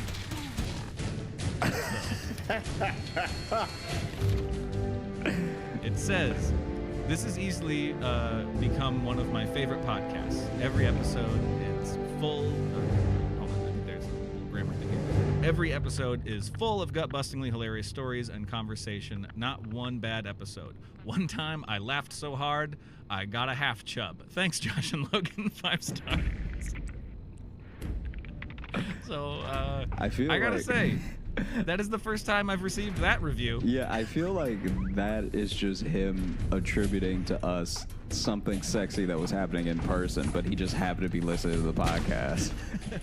so he's listening to the podcast, and then like someone brushes past him, and it's a very attractive person, and they happen to brush by in a way that hits the pants, hits that fly, and then he's like, man, Josh is doing things, and it's like but bro, that wasn't me. That wasn't me. I'm just associated. Yeah. That just gave me the thought of just playing a podcast at a strip club, like over the speakers, just like welcome to the stage now, Mandy, and then he gets up there and it's just what's up, what the fuckers? Hey there, folks. Our guest. Today's sponsor is Stamps.com. Oh, I just got a Casper mattress, and it is a dream to sleep on. Who is that person? This is a lady that stuck with me because her voice was like so distinct. I served what her. What podcast is that? It's not a podcast at all. I served her chips at the Mexican restaurant I used to work at, and she kept trying to like say black things to me. Great. So then I went by and I was like, "Do you need any more margaritas or chips?" And she was like, "Oh no, there. We're just chilling." Jesus. So now I imagine her doing the worst podcast of all time. Well, there were two things happened. One, I was nervous that was your Mark Maron impression, and I was just gonna have to go down a lot of. I was like, it's both like offensive and just way wrong. I don't know what this is. I don't know. You turned him into this small Minnesotan woman. Josh, you finally did it. You did a lot of racism to white people. But then, if that is how she sounded, because it sounds like a really fake Minnesotan accent. That woman was under witness protection. I'll tell you right now. Yeah, to be in Louisiana. Yeah. Sounding like that loudly. That is someone who is trying to not get whacked. Yeah, yeah. Or just trying in the worst possible way to make some black friends. Yeah. That is, they committed to the wrong voice. Like, fuck. Yeah. Yeah, we just moved here and we're trying to figure out what the good places are to eat in this food. It sounds like a baby. It sounds like a toddler. It hurt me in person as the person she was talking to. You're just genuinely hurting my insides with that voice. I'd like that. No, it's grating, man. It's why it's never left me. I had that job when I was 16.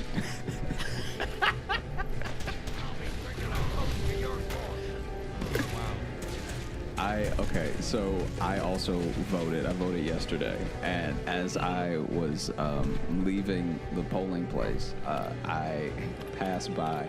I had no idea that they were still letting, like, I understood school was coming back, but I didn't know the extracurriculars were also coming back. They had a full-on, like, little league football practice, and there was a guy on the sideline who I hope was the coach. Losing it, like I hope he wasn't just one of the dads, but losing it. Wait, was this like near your polling place, or just happened to walk by this school?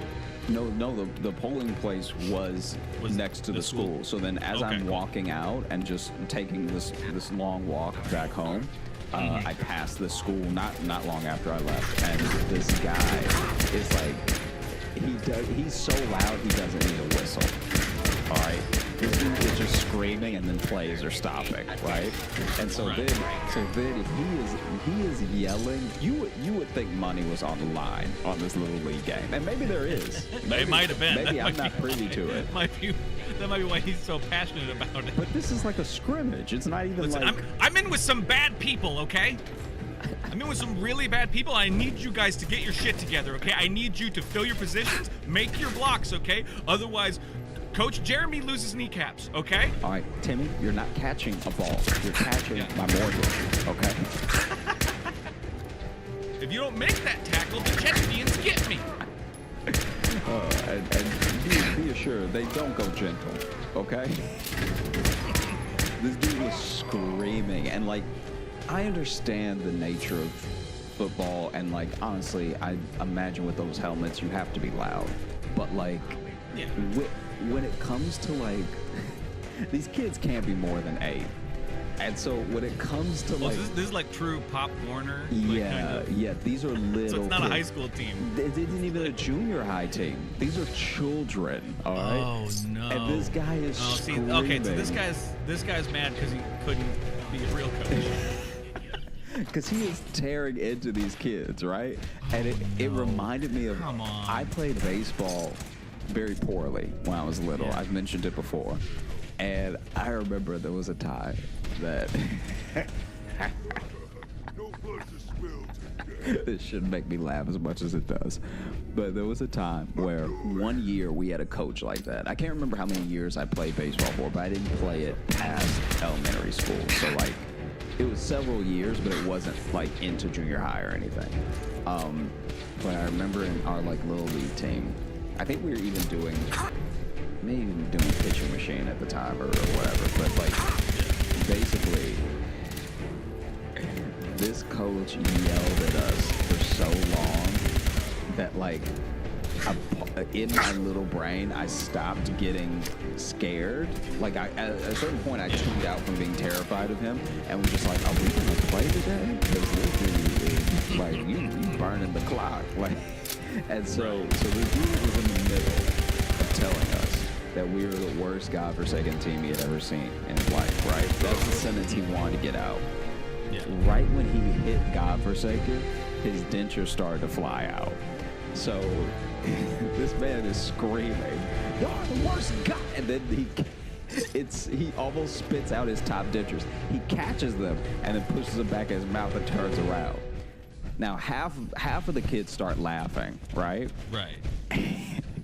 The other half start crying. The other half do start crying because they thought that they were so bad at baseball they were making the coach lose his mouth. So then this dude whips around, right? And Yeah, they don't tell you that. If you're stressed out enough, your teeth just fall out. Everyone says it's hair. It's actually teeth. And this is the other thing that was so annoying about that dude is that he wasn't even like the coach. I'm pretty sure he was like an assistant coach because he wasn't even like at every practice or game. Anyway, but this dude, I'll never forget this. This is like my first encounter with like just a fragile dude, right? Because this dude, his dentures. Your first real encounter with toxic masculinity. This dude's dentures fly out. He catches them. Like, and good on him. We do have a lot to learn from him because I've never caught a ball the way he caught those dentures. No, like that's really good hand-eye coordination. Really good fundamentals from him. Right? So his dentures shoot out. He catches them, puts them back in his mouth, whips around trying to adjust them. Half the kids laughing, half the kids crying. And he still doesn't fully have the dentures in right. And he's going, everybody shut up. Nobody laugh at me. Nobody laugh at me. Oh, no. Oh, coach. Literally saying to a group of children, nobody laugh at me is like. That's not. Yeah, sorry you lost. You don't win. You don't get to leave with pride today.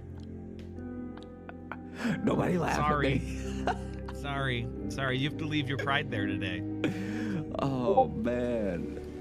So it just made me think of that when I saw this dude yelling at the kids. Because it was also like, I don't know how well you expect 8-year-olds to play football. Live another day. You know? Right. So he was like yelling, stop. And this is like at the, I don't know what you would even call it, but like the pass hadn't even, like they hadn't even pitched the ball to the, you know. This is football? Yeah. Okay. The snap? Snapped. Yeah.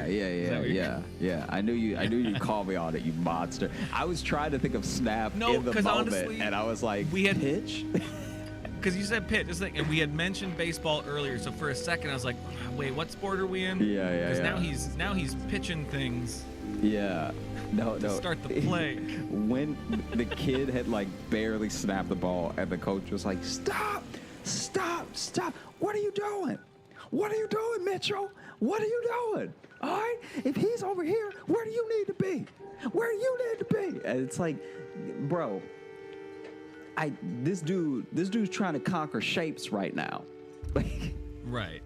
Like your formation thing it's not registering yet in his head. Yeah. This is a child. Yeah, you can't get too intense with the intricacies of sports when they're that young. Yeah, like it was just one of those things where I could tell he was trying to pull off what would probably be an impressive play with grown men, and instead it was just a just beat up mess with a bunch of kids. Well, that's why I appreciate my brother. He's a high school football coach, but he also he runs like the elementary flag football. Mm-hmm. And what I appreciate, all he focuses on is just like, I don't know, here's generally what linemen kind of do. Everyone gets turns being quarterback. Everyone go out for a pass, see what happens. Like, that's kind of how it should be at that level. Like, just get used to playing on a team and having a very basic position. But you can't start teaching, elementary kids, ISOs or, triple option plays. You can't get them to focus on that. What you just said to me sounded like stocks. You talking about triple option plays. I'm like, all right, Microsoft, Apple, what we doing? Yeah. One of my favorite jokes of yours is is you playing football and calling it the quarterback the lead. Oh yeah. That's one of my favorite jokes of yours. Just kiss your ass here. I've always loved that joke. Oh, he played the lead. Oh man, I wish it wasn't real. I wish I had been. I think that's partly dude. why I enjoy it so much. Because as I've gotten to know you more, I realize how real that joke is. Yeah. When I first started, I'm like, oh, that's a good joke, and then we became close friends. I'm like, oh no, that's a story. That's a real life experience. Man, because this is my thing when it comes to sports, especially at a young age. I think that like children have such a strong tie with whatever is happening and whatever results from it. Not so much did I do good, but am I a good person? So like you'll see when a kid fails, they don't feel like, oh, I just failed at this thing today. They feel like a failure, you know? And so that's why sometimes I'm like, depending on what it is, like I feel like I think one of the reasons martial arts is good for kids and was good for me is that like there was no you're alone in this thing. There was no like the whole class has to be a blue belt by November. That's not a thing. Whereas with a lot of team sports, you can be the clear thing holding the team back. But with martial arts, you're learning at your own pace, you know? Yeah, no, I agree with that a lot because and I never did karate. I wish I'd done it. I did one session of Taekwondo with my older brother, and I did not care for it because they didn't let me stand next to him in line because it went by like age groups. And then I just didn't dig it. I was at that time. I was in gymnastics actually. I was in tumbling class as a kid. Yeah, which is surprising to people. But I actually did that for a little bit. So I started that and then was going to pick up Taekwondo too because I wanted to do both those things to, become a Power Ranger. That makes total sense. It was the whole reason I wanted to do both of those. Like, well, yeah, no, they do. What do they do? They do flips and they do kicks. I gotta learn both. Yeah, I fully support that. Learn both. I feel what would actually be amazing is if you got in trouble at school for just whooping circles around a kid. They bring you to the principal's office I think I and need you're to like, call and make some dinner for now. I'm not saying anything till Zordon get here. I will be back later. Or I actually become a Power Ranger. They're still making that show. Yeah. I could be. And I feel